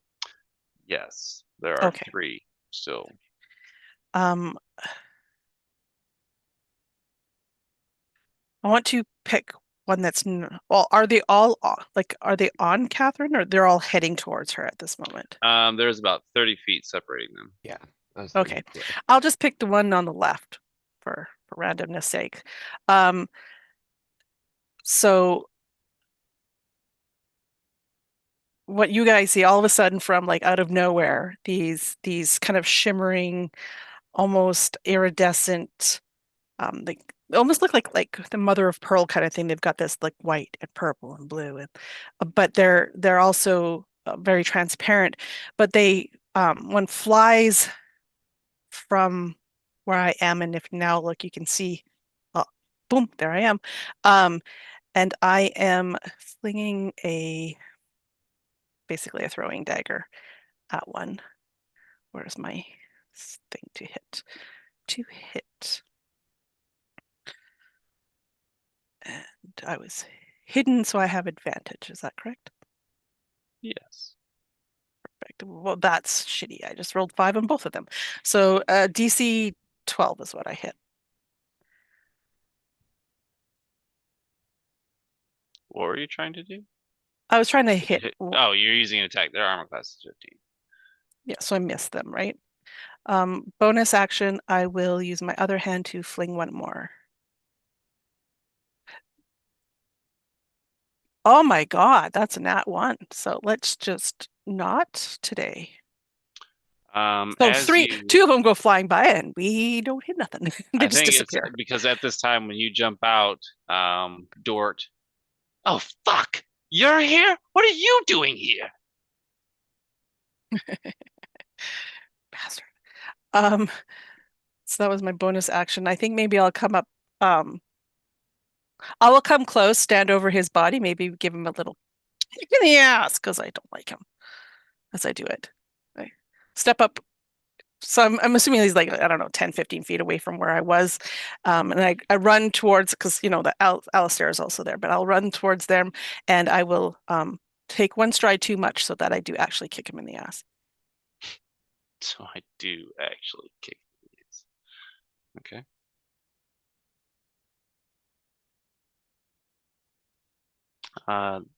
That brings us to the Horde's turn.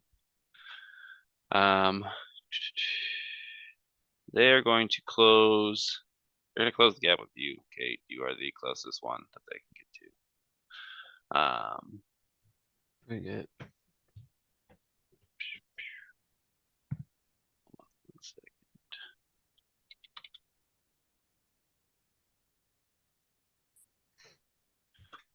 So their first attack is a 17. Second That attack, hits.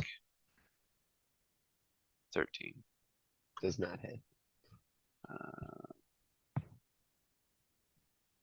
All right, first one, or the first strike, as this thing charges for you, you are hit with a club-like arm and kind of raked at the end of it. You're going to take 9 points of bludgeoning damage. The second one charges in.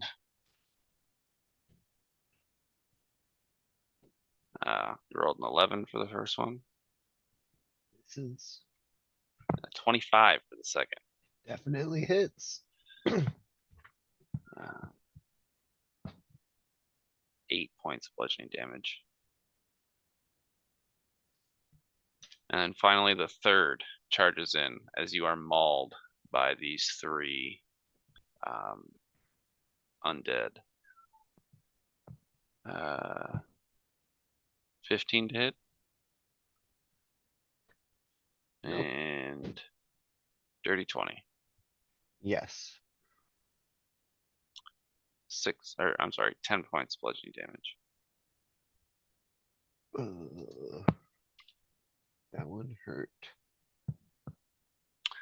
But the two that you had turned kind of begin to backstep into the darkness. Alistair. So I think Alistair, as they come into the edge of the light and they start attacking, he reaches up with the hand that's kind of holding the shield strap, kind of in the crook of his thumb, and with his fingers and his thumb, he undoes the clasp on his cloak and kind of throws his cloak back so that it's not going to impede his fighting. And we get a good look at his vestments, his tabard, and kind of emblazoned on the front, again threadbare and covered like with deep blood stains. We can see the depiction of what looks like a battlefield of corpses, with fire kind of rising up from them, and in the flames and the smoke near the top, it becomes like the shape of a raven in flight. And he moves forward, and as he does so, reaches out and grabs a holy symbol, with a similar looking symbol on it, and raises it out, and he speaks an incantation in plain view of his companions, as he is going to call upon the power of Enek to bless them. I cast Bless. First level, that gives me 3 creatures of my choice, so obviously the 3 that are with me here. For attack rolls and saving throws, you can add a d4.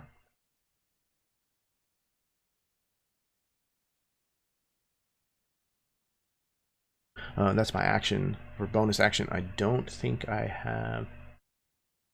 Oh, wait, actually.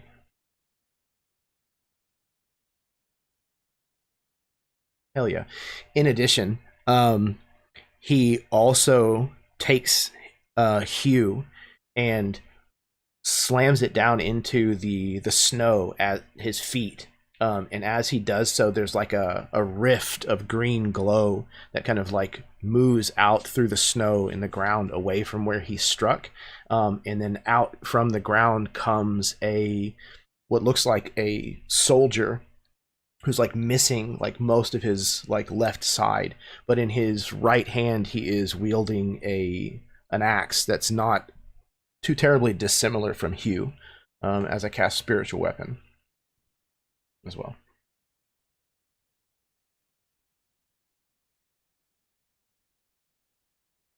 All right, that brings us to Svedna. I think kind of as this sort of spiritual weapon, this ghostly entity sort of manifests, I think Svedna's eyes are completely on Kate, and I think she's having this moment where she remembers getting clubbed by this massive owlbear, just swatted aside 6 years ago into a tree, and not being able to react in time when Kate got clawed, as she sees her take this horrible hit from this undead in this current moment, and she snarls, and I think she lowers her left hand, completely forgetting about her intent to cast a spell, and just flies forward with this flaming sword held in both of her hands. If she moves 30 feet, she should be able to get to where Kate is. Is that correct? Okay, Yep. just want to make sure I got the distances right. Okay, yeah, and then she will swing Greshka in this brutal killing stroke towards probably the one that inflicted the 10 points of bludgeoning damage on Kate, whichever one that was. That is lots. That is 24 total to hit. That will hit. Okay. So that is going to be 7 points of magical slashing damage plus 3 points of fire damage. And actually, she will go ahead and cast one little spell. She's going to kind of, as the blade slams into this creature, one of these crystalline growths that keep the blade whole since it is so old, it kind of impacts off of one of like the ribs or like the clavicle of this creature, and it is enveloped in sort of this ringing aura of sound. She is going to cast ringing echoes or booming blade. If the target willingly moves 5 feet or more before the start of my next turn, it takes 1d8 thunder damage. And that will be it. I think she'll kind of look to you, Kate, and say, "Get behind me if you need to." And then she's just going to kind of stay in this crouch, engaged with these undead. And that will be it for her. Can you repeat your damage? Yeah, no, you're good. So it was 3 points of fire, and then I think it wasn't great on the magical slashing. I want to say it was like 7. 7. Yeah, so a total of 10. Cool. 7 magical slashing, 3 fire. All right, as you enter the fray with these 3 zombies,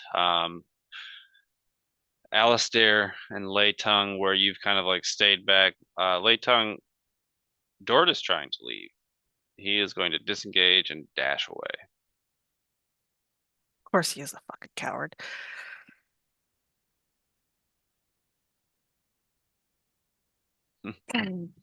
Bye.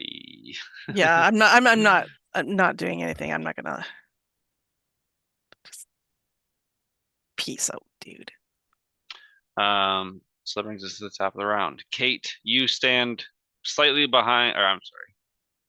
At this point, I think you guys are kind of like shoulder to shoulder with this greater undead kind of wedged between you. You have 2 more encircling around you. Turn only lasts for 1 minute, or lasts for a minute, if I'm not mistaken. You said.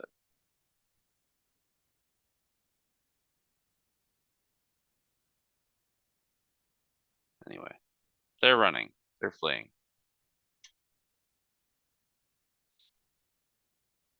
Kate, what would you like to do? I'm so sorry, I was muted. Okay, so I think what I would like to do is I'm going to look at Svedna and I'm going to nod to her and get behind her, and I am going to cast Um, or actually, first, I'm going to swing Lightbringer at the closest zombie for sure. The one that did 10 bludgeoning to me. 16 to hit. That will hit. Fantastic. And I will deal 6 magical bludgeoning to that creature. And then as a bonus action, I will cast Shield of Faith on Svedna and just step right behind her. So Svedna +2 to your AC. And when I cast a spell on you, Voice of Authority, if I cast a spell within a slot of 1 or higher on an ally, that ally can use their reaction immediately after the spell to make 1 weapon attack against a creature of my choice that I can see, so the creature that I hit. Yeah, I will absolutely use my reaction to swing Grishka again. I think she's a little surprised, but as this light sort of surrounds her, and she doesn't even like look back at you, but she just kind of grunts to herself and she'll swing. That should hit, I I was believe. gonna say, So don't forget your it's D4. Yeah, Yep, thank true.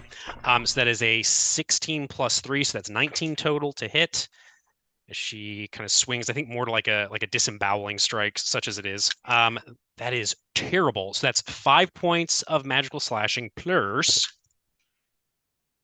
Oh wow, that's actually pretty good. 10 points of fire. So 10 points of fire and 5 points of magical slashing, I think. So 12 total, I believe.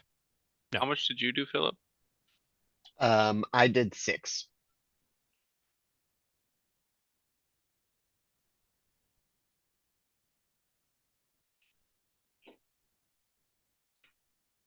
The two of you kind of almost in tandem, you see Catherine come across the top and like hit this thing in the head, and it kind of like throws it back so its chest is towards the sky. And Svedna, you come through in a disemboweling strike, trying to just cut this creature open.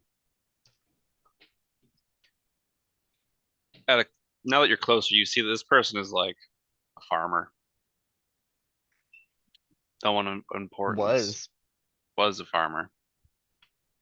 You see the telltale signs that you see all the time with these, a stab wound or something that doesn't look right, and then these just like almost frozen.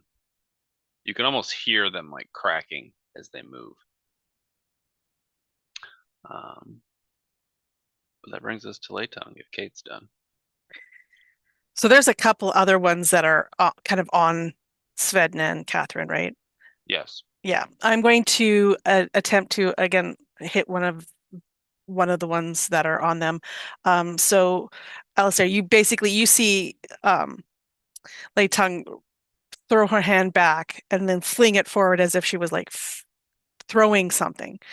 And in that moment, you can see as she makes that move, a dagger just kind of manifests in her hand. Again, it's one of these iridescent kind of see-through daggers, and it flies towards one of them creatures. What's a And D4? thank goodness. D and a D4. Where's my D4? So that'll be a total, a dirty 20 to hit. That'll Okay. hit. So that is 8 points of psychic damage plus sneak attack, because there's people there. So this will be my sneak plus 4 more. So 12 points of psychic damage to this creature. And it's immediately followed by her other hand will throw another one. Oh, I don't think that's going to work. A D4 is not even going to help, I don't think. Total of 13. No, so that one goes wide and disappears.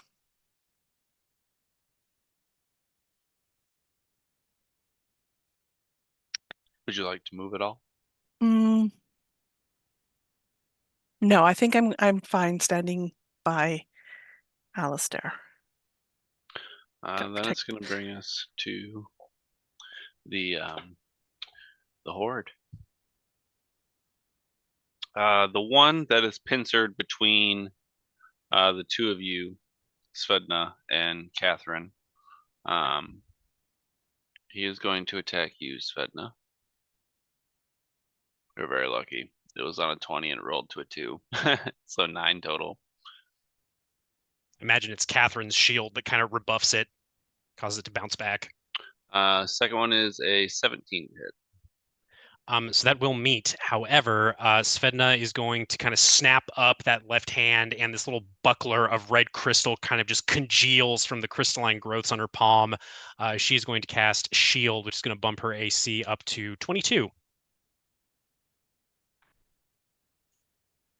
The other two will attack you, Catherine. 17 That hits. and another hit, 22. Oh dear. This is for the first one. 6 points of bludgeoning. 6 points of bludgeoning. Down.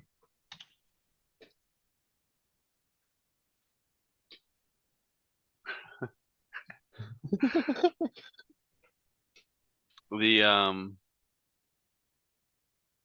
second is going to strike you, Svedna. I'll attempt to with your absurdly high AC. Fucking 19. Nope. Probably consistent at least, and 8. Nope. Yeah, I think she's just smashing these blows away with this buckler. But her eyes kind of dart to Kate when she sees her fall. I think that's actually, in my mind, like you rebuff this one attack from the zombie. You see Kate get smashed into by the second, and like the third is actually probably, it looks like it's gonna attack her as well. And you like pirouette and slam your shield up to like rebuff this creature as well. And actually, I apologize. My AC is now only 20 because Shield of Faith goes away when she's down. So I don't know if that would change anything. No, it didn't. My first one was 19. Second was 8. Roger that.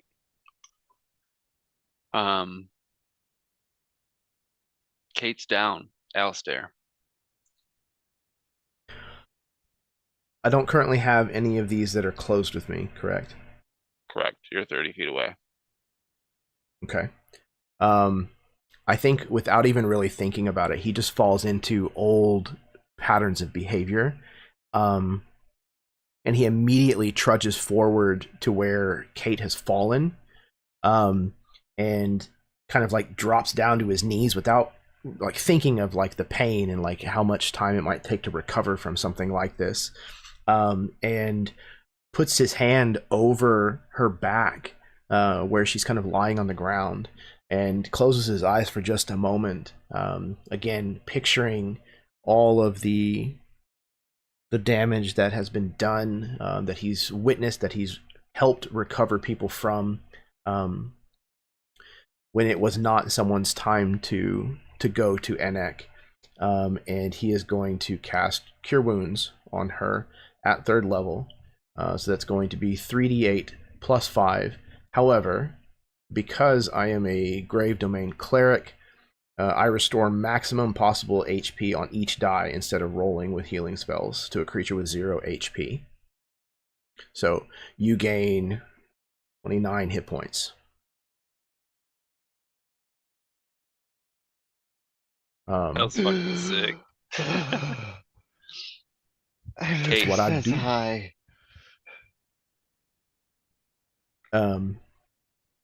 He says, "Not yet, child. It is not your time yet. Get up." Kate, your vision kind of unclouds for a minute. And for a moment in the tree line, you see a tall figure shrouded in a cloak with 2 foxes at his feet. Briefly, and then he's gone.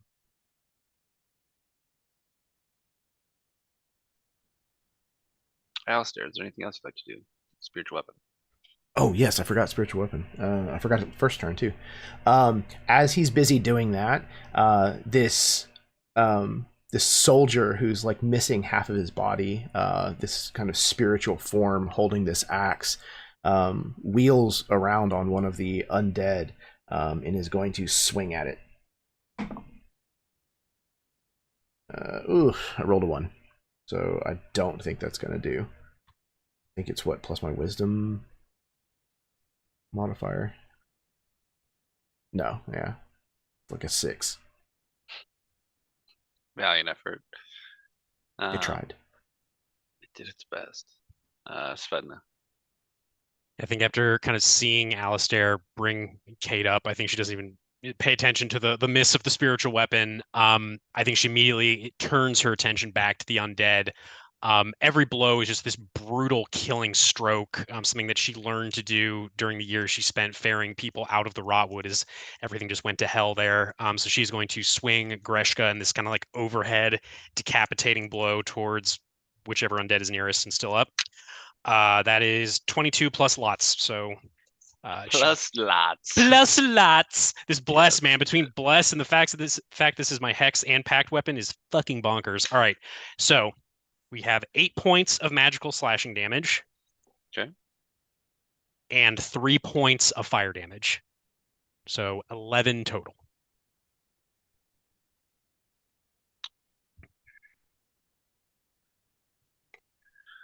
It's looking rough.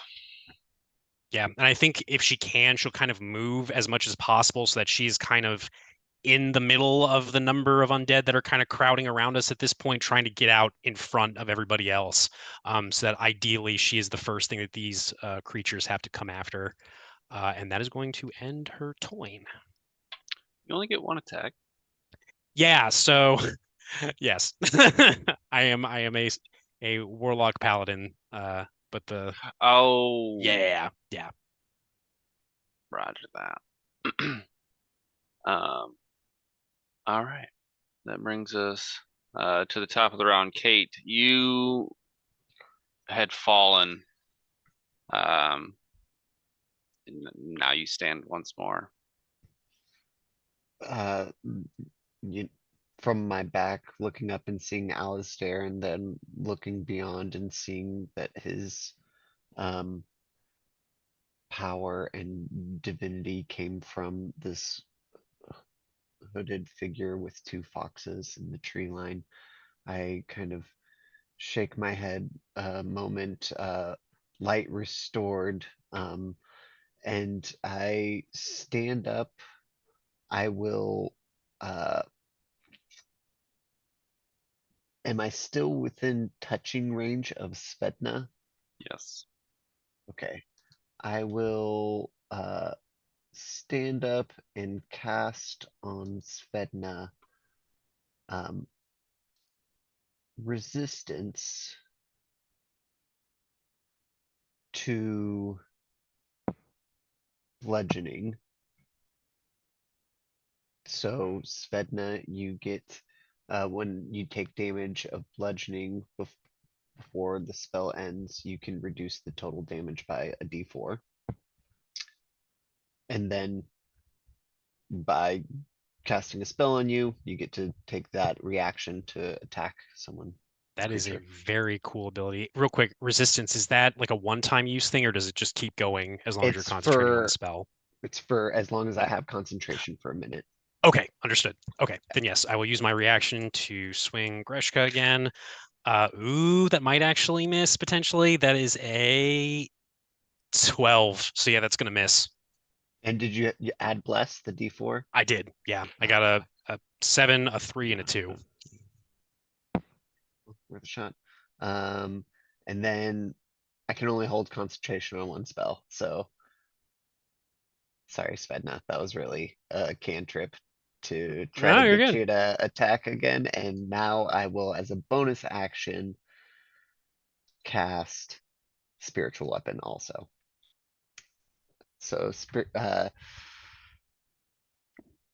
Zalir, please protect me, and I cast the spiritual weapon that will come and attack the fucking zombie that downed me. Let's see what we got. Ooh, 14. Did you roll bless? No, do I get to add bless? Does bless go to spiritual weapon? So the way spiritual weapon reads It's a melee is attack. you can make a melee spell attack, and I believe Then bless yeah, says let's do it. when you let's make do an it. attack. So 16. That'll do. That'll hit. Lovely. Thank you so much, Anuk again. For a total of 7 damage.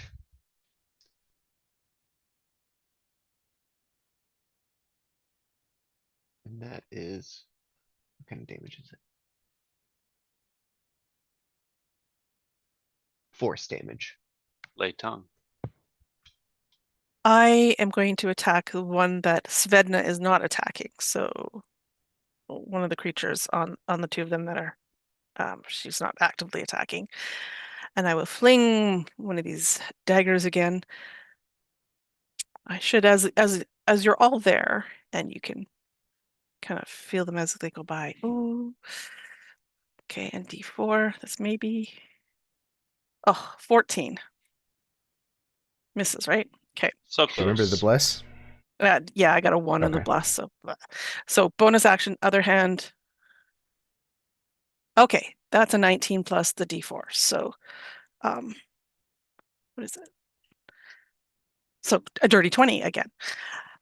So that one is going to do 7 plus 5. So 12 points of psychic damage. And basically as it flings by, you can feel it not on like this kind of iridescent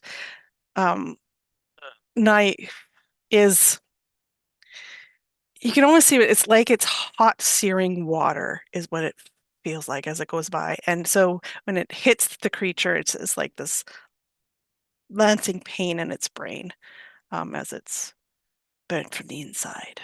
So 12 points of psychic. I think I'll move. I'm still behind them, so I'll just move over to the side a little bit, but I'm going to stay away from the fray. Let them be there.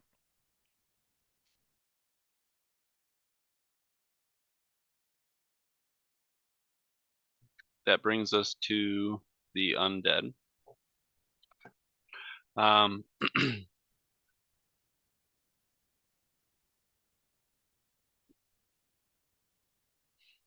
think you are each gonna get attacked. Svedna, the one that knocked down. Wow, I have words. The one that knocked down Kate, is going to swing its arm over the one that like you have just that just got hit with the spiritual weapon. It's gonna make its attack against you. 17 to hit. That will hit. I'll go ahead and take it. 7 points of bludgeoning damage. Okay. All right. And then Kate, the one that is horrifically wounded is going to attack you. 15 total. Misses. And then finally, Alistair, as you kind of like look up from kneeling, the last one will attack you with a 17. You're That will gonna hit. take 8 points of bludgeoning damage.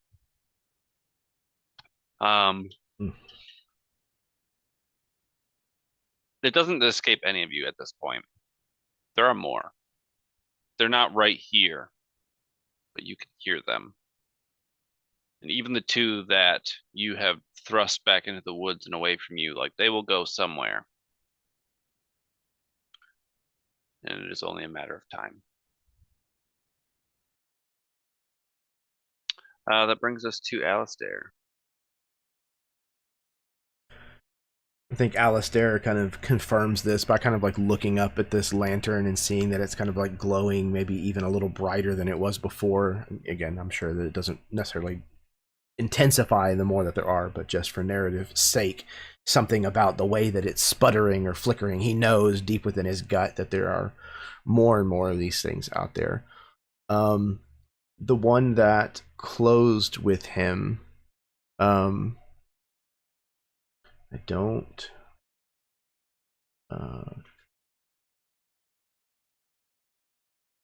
16, okay. He kind of pushes himself back up to his feet, and bringing his shield in front of him again, he motions with the hand that's holding Hugh and then pushes it forward towards this creature that attacked him, to cast Sacred Flame upon it. And it needs to make a dexterity saving throw at a DC of 5 plus 3, 8, 16. Yeah, it's roll of 12. Okay, perfect. So it is going to take 2d8 radiant damage.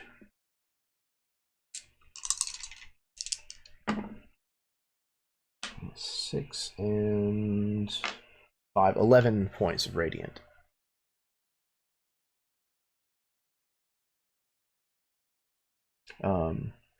And he is then going to continue to attack with his spiritual weapon the other individual who needs to be chopped down. Let's see. 19? No, 22. Definitely. Nice, okay. And it is a D8. I think it's radiant also. I think spiritual weapon is force, if I remember correctly. It is. You're absolutely right. Thank you. Oh, plus my spellcasting modifier. Okay. So 10 points. Nice. You wail on this creature. I mean, to be honest, out of the three of them, none of them are looking great. You can only expect a frozen body to withstand so much abuse. But that brings us to Svetna. And I think realizing that there are many more on their way, I don't think Svedna feels especially deterred. I think that sort of flat, almost like predatory gaze in her eyes just remains as she kind of digs deep, and she is going to actually take sort of the remains of that crystalline buckler that she conjured. She smashes it on the ground and then almost like telekinetically drags the shards into just the nearest undead, as she's going to use embedded shards or Hexblade's Curse, which I probably should have done before, but I can only do it one time per short rest as a bonus action. But anyway, so she will then swing Greshka at the creature that is now being peppered with these shards, and see what she can do.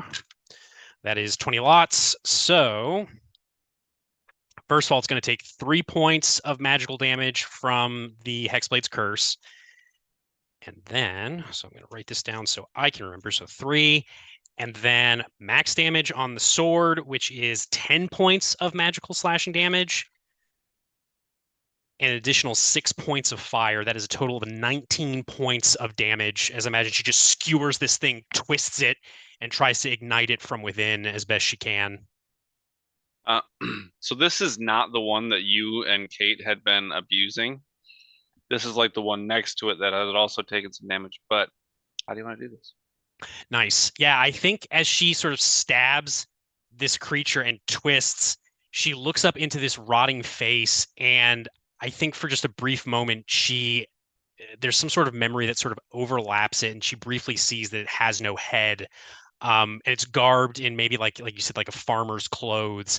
And its hands are clasped almost as if in prayer, and she shudders as she snarls, and the flame just erupts from inside, just incinerating this thing before she wrenches the blade out, just spattering ashes and blood all over the place. And I think she actually mutters under her breath, "It's always ashes and blood, just ashes and blood." And that is going to be it. At this point, Kate, you, Alistair, and Svedna are holding off the last two, neither of which seem like they have much left in them. And then Lightongue lies somewhere behind you. You guys have not moved far from like this intersection where you could either go to the mine or the town. But it is your turn, Kate. I'll look to Alistair and kind of like nod, gripping Lightbringer, and first I will attack with my spiritual weapon.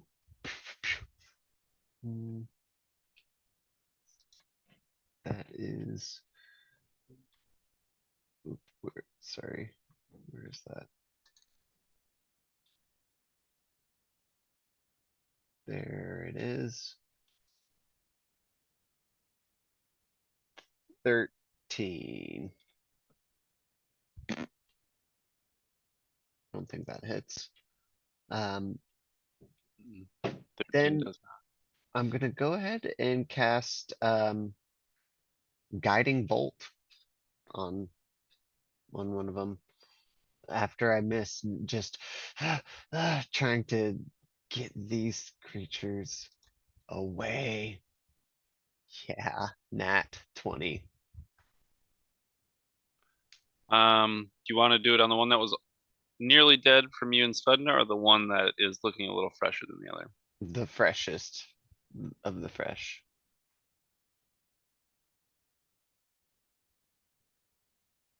That was very satisfying roll sound. 28 damage. How do you want to do this? Basically, with my spiritual weapon, it swings, misses, and like sails through. And then I'll go and I'll look at the zombie and I will just grip my mace, Lightbringer, and raise it above with my shield and call the light of Zalir down. And it just boom, beam of light, like pinprick in its chest, and then it's gotta explode in a beam of light.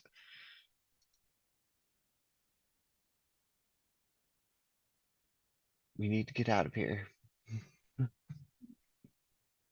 And I think I'll spend my movement as long as it doesn't provoke an attack of opportunity. Head back. If it does, I'll stick around. It would. Okay, I'll stick around. Making this last zombie afraid brings if it us- has any feelings. Lay tongue. Real quick, Baron, is there just one within close Yes. quarters? Okay, cool. Yeah. Thank you. Another dagger at it. This is a 21 plus d4, so as one has said, 20 lots. 20 lots. For that's max 10 plus 13 points of psychic damage on that one. If it's still up, I will bonus. No, you got it. You got it. The zombie that had been like battered between Svedna and Kate, kind of like doing its last lunge to get at Svedna, and from behind. How do you want to do this? So we see this dagger like fling through the air, and as it hits the creature in its head, you see it basically disappear. And then the creature kind of lets out that moaning, but it's a horrific moaning sound as it kind of claws at its own head and face before it collapses.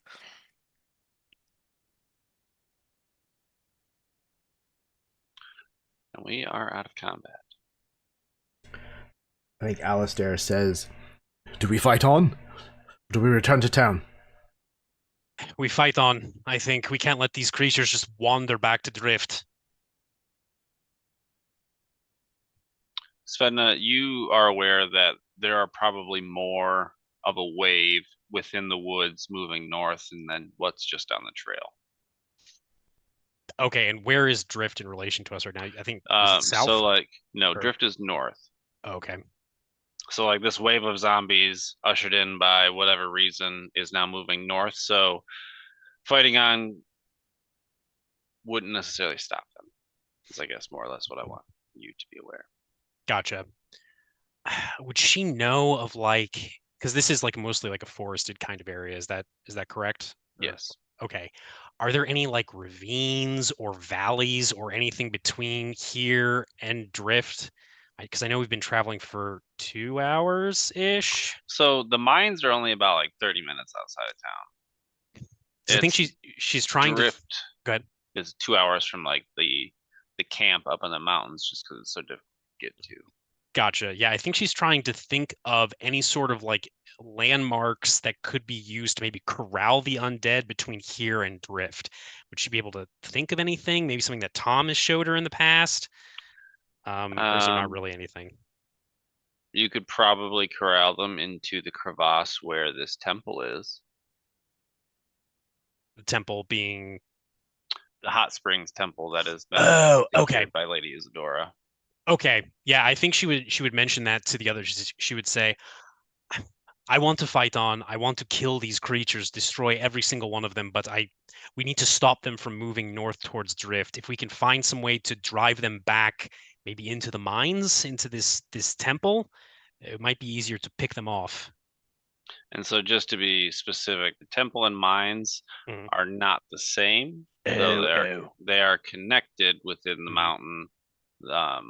Like the temple's over here, probably to the west of you, a half mile that kind of like rests in a valley. This is where the children of Dun used to occupy. Then there's the mines to the east of the road, where the miners would go and secure iron ore and the various things. And they would pay tribute to the children to keep dormant the nasty things that tend to spring up when a vile evil is sealed beneath the earth.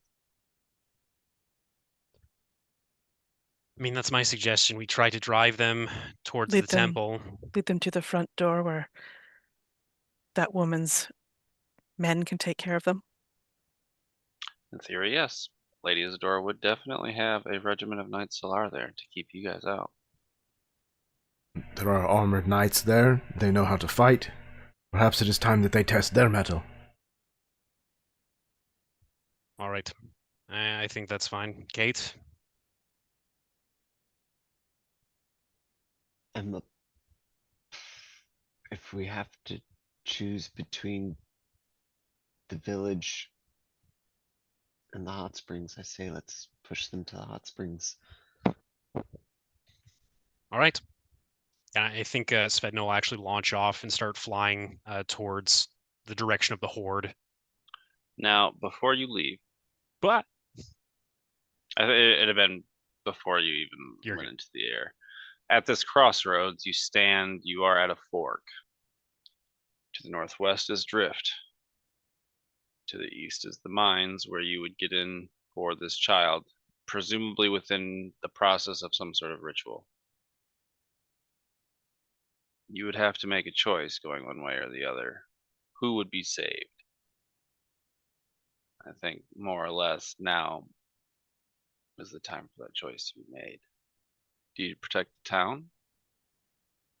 Or do you save the child? I feel like Svedna would probably not really hesitate. She would immediately kind of look to the others and just say, it seems like we may not be able to save this child. But one child's life, as terrible as this sounds, is not worth sacrificing an entire town.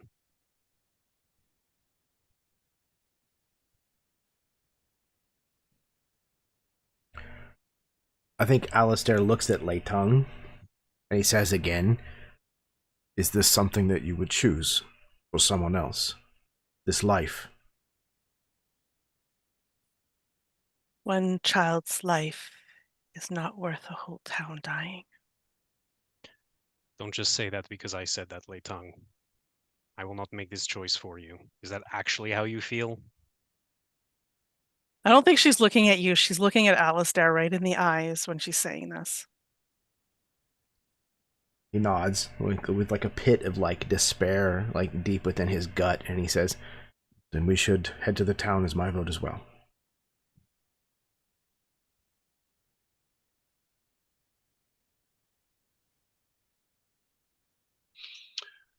We seemingly turn on heel. The odd lantern remains on the ground from where Dort had dropped it. If any of you wanted to pick that up. Yeah. I'm Uh, very interested in sources of light that help in our battle against the undead. I have a thing for light, if you don't know this about me. Alistair, you retrieve your lantern.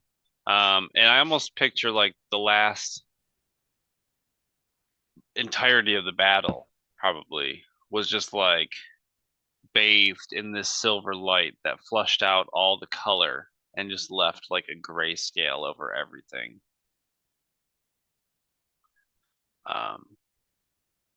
You turn Abel or Amble around and you return. Is the plan to go right to the town, or is the plan to rout the zombies before they get to the town? I think the idea, and anyone else can correct me if I'm wrong, I think the idea is we're going to try to kind of cut them off at the pass and push them west towards the temple. Okay. Yeah. So I think we can do like a brief kind of skill check here. Hell yeah, skill challenge. So I think it'll be like 5 successes. We're gonna go. Let's not do 5. We only got like 10 minutes left. Let's do 4 successes. DC 14.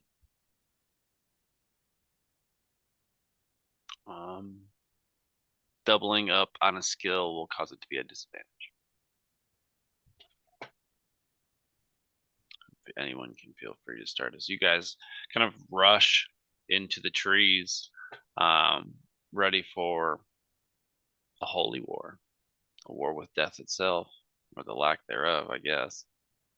I'm going to use Amble to tie some rope around some dead standing trees near the trail and try to like pull them down to help, block or funnel the zombies to a specific path.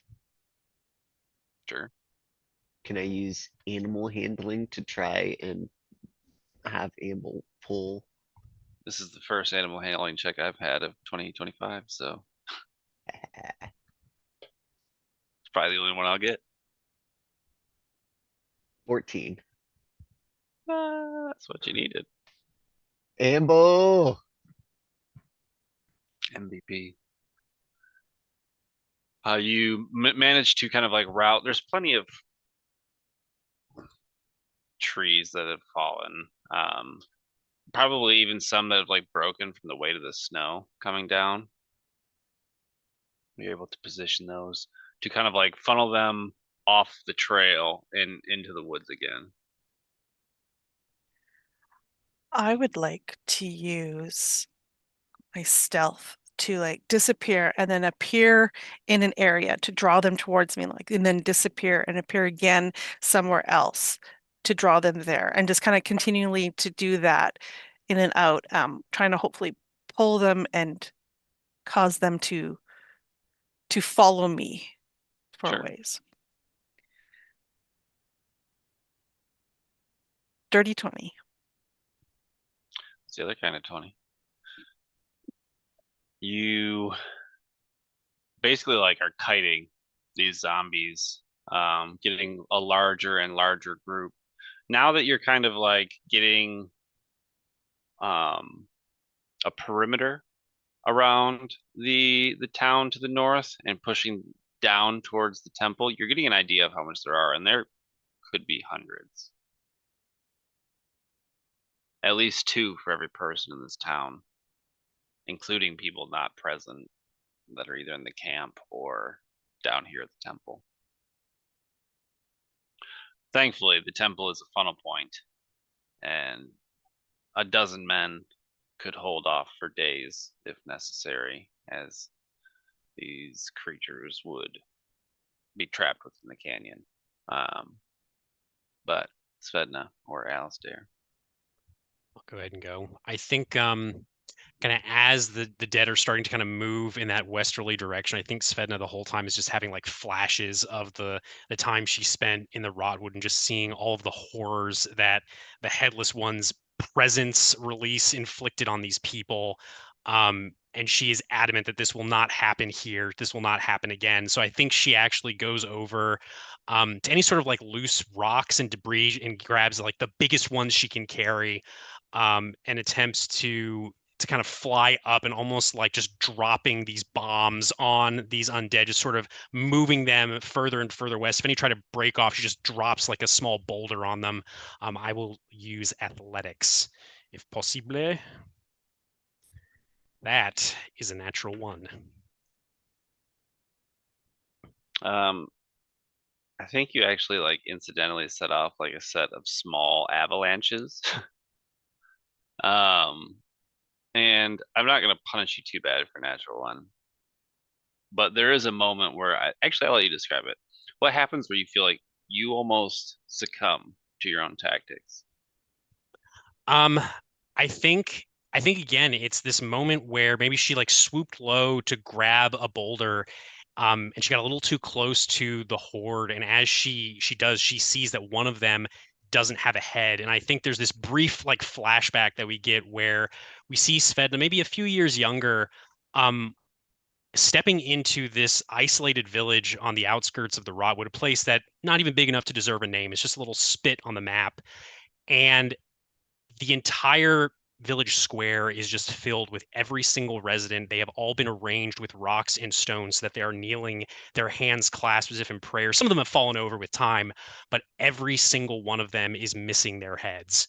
And Svedna kind of has this moment, this shock of almost like PTSD. And she maybe takes off a little clumsily and just kind of throws the rock. And as she does, she starts this avalanche.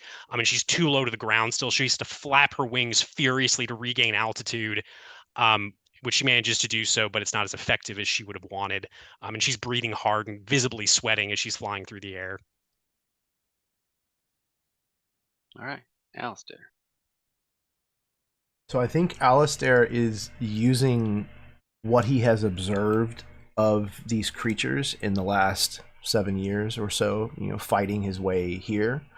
And he is going to make a path for routing them towards this temple based on their behavior, like their mob mentality, the way that they follow one another, what they avoid, what they don't, and he's going to use insight to do so.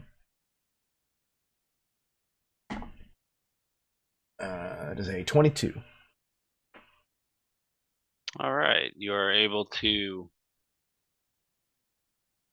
utilize your knowledge to guide them. Svedna, would you like to redeem yourself? I'll try. Are we sure we want her to? I have maybe one other thing I could do.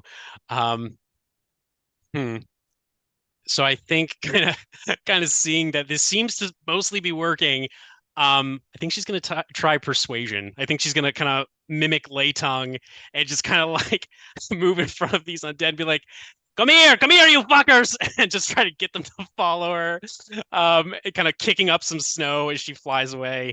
If you allow, DM, I will try persuasion. I have a +6 to this, so I just got to get an 8, guys. Just got to get an 8. Let's see how this goes. I got an 16, excuse me, for a 22. Yeah, you're able to come and get me. It almost actually is in a way that it separates the dense horde into a more manageable, like, so you can get the horde where you need it to go effectively before funneling them all together. You know what I mean? So they're not just in confusion. The 4 of you are able to arrive at the temple. I imagine Alistair and Kate, you are able to get there slightly before Lei Tung and Svedna. because they're kind of like kiting the undead to this location. And as you approach, it's the regiment of the Knights Solar outside. It's almost like imagine like Petra, like in Jordan. It's just almost like it's cut from the stone itself, not like it was crafted and then built. It was like carved from the stone itself. And standing out front is Knight Uxla would not be there.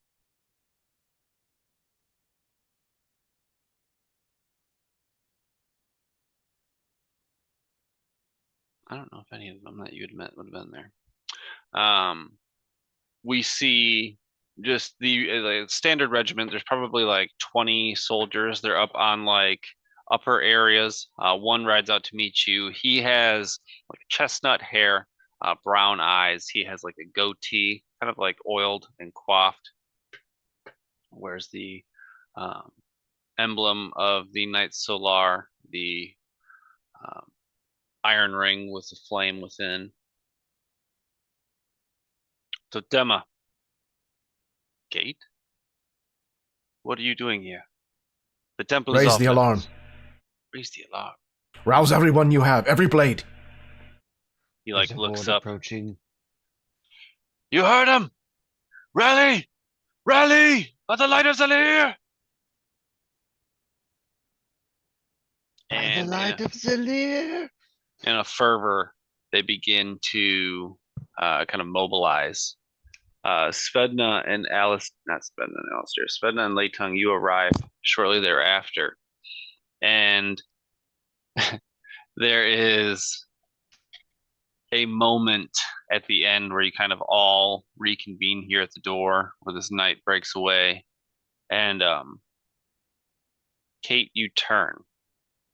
There is the sound of like a horse galloping. And as you look,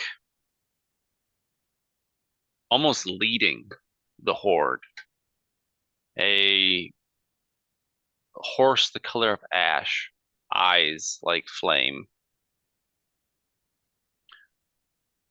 its breath steaming in the cold. Atop it a rider. They are gray. They wear a tarnished set of armor, emblazoned with like a ripped tabard that has the iron ring on it. Their face is gray. You can see like a large gash down one side. At one time, they were a cute kid. But your brother was a grown man. He's dead now. He looks to you, his eyes vacant. He doesn't even look directly at you, Catherine. And he reaches up and he grabs a hold of his hair and starts to pull. And you see now that part of his neck was torn. And as he pulls, he screams, "Ah!" And he removes his own head and tosses it to the ground. And that's where we're going to end tonight's session.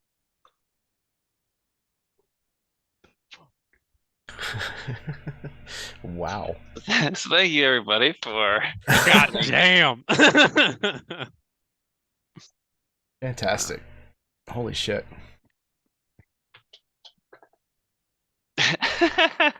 The look on Philip's face was amazing. That's tough, man. That's rough, man. That's rough, buddy. Oh, jeez. Oh, geez, Rick. Well, thank you all for allowing me to abuse you for another 3 hours. Hell yeah. I mean, wait. Hopefully it wasn't too bad. You guys seem to do it to each other just as much, so it's cool. As we fade to black, really, I feel like this one's a very abrupt, like, goes to credits kind of situation. That's all I have for you tonight. So thank you guys very much for coming along with me on this. I'm going to pass it over to you guys so you can have any ending remarks. We'll share our thoughts and we'll wrap it up. Jason, start us off. Alrighty. Thank you so much, Baron, of course, and my fellow players, and Jeremy as well. This was great. That was a horrifying final image, but so good. Something about undead in the snow that is just deeply unsettling. But anyway, I have been Jason Osorio playing Svedna Nazif, and this is going to be a very interesting finale next week, and can't wait. Yeah, I'll pass it on to Karen. So much fun, so good. This is great. It's just ramping up to 11. Cannot cannot wait for the next session. Yeah, it's pretty brutal. What a brutal game. Love it so much. I'm gonna, with that, A brutal game. pass Oh, it on damn. to pass it on to Philip. Yeah. Tough day for Kate. Tough day. Tough day. Ouch. It was pretty fun though for Philip. So thanks, Baron, and thanks everyone else. Go ahead, Jeremy. Yeah, man. I love what you've done with the setting, Baron. Like there's so much detail that's like baked in, like the fact that the place where the cult has kind of like moved to is like this old like moot gathering point. It puts a lot of history kind of on the world, and you can feel that whenever you're playing in this game. And like even the undead have like a reason and a flavor for like the setting that is specific. It's not just generic zombies. There's this very specific flavor that you've cultivated, and it's really dark and very grim, which is my kind of fantasy. I love that kind of storytelling, so I'm definitely here for it. And getting the chance to play a cleric of the grave domain in particular in this setting is a lot of fun. I'm having a ton of fun with these characters just hating each other, but needing to stick together, because if we don't, we're screwed. I'm really happy that you reached out and that we're doing this again here on the channel. I'm very proud to put this together here as a presence. My shirt. Keep calm and kill zombies. If I can stand up. Hey. That's the ambition, at least. Yeah. I would give my my right arm for a chainsaw. Groovy. No, this is a joy, man, an absolute joy. So thank you for bringing this to the channel. I mean, thank you for having me. And what's actually funny, because like when I'm writing this stuff, it's not grim in my mind. It's just like very broad, but it's just like, how can you make very powerful people hurt? I mean, they hurt like everybody else. I mean, that's the ambition, You guys as heroes are out to hurt evil in the world. Well, evil shouldn't always be completely fucking incompetent. So it's like, how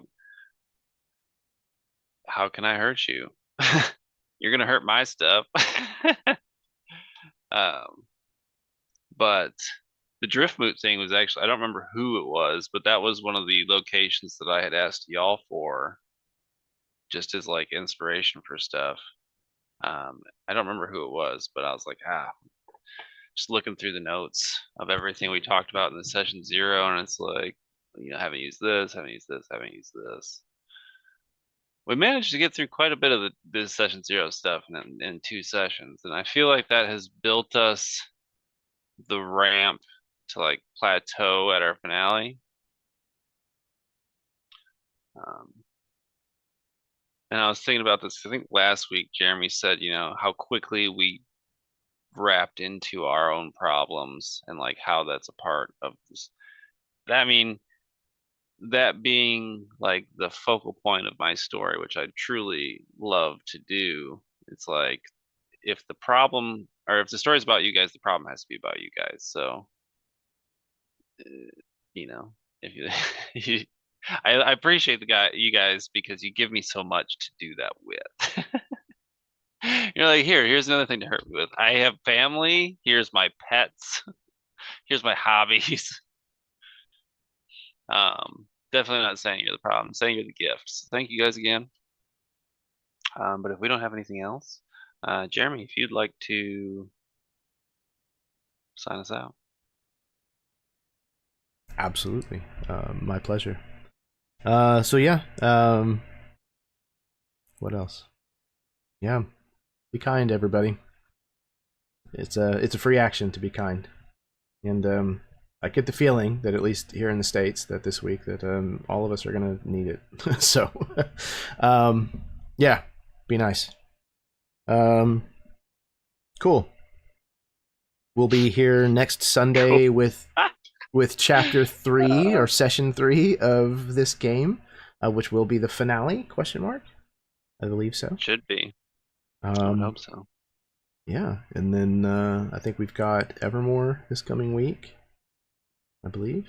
So yeah, there's still stuff coming out here for 2025. So stick around, and there will be plenty more to watch. So until next time, may your dice roll high and your snacks always be within reach.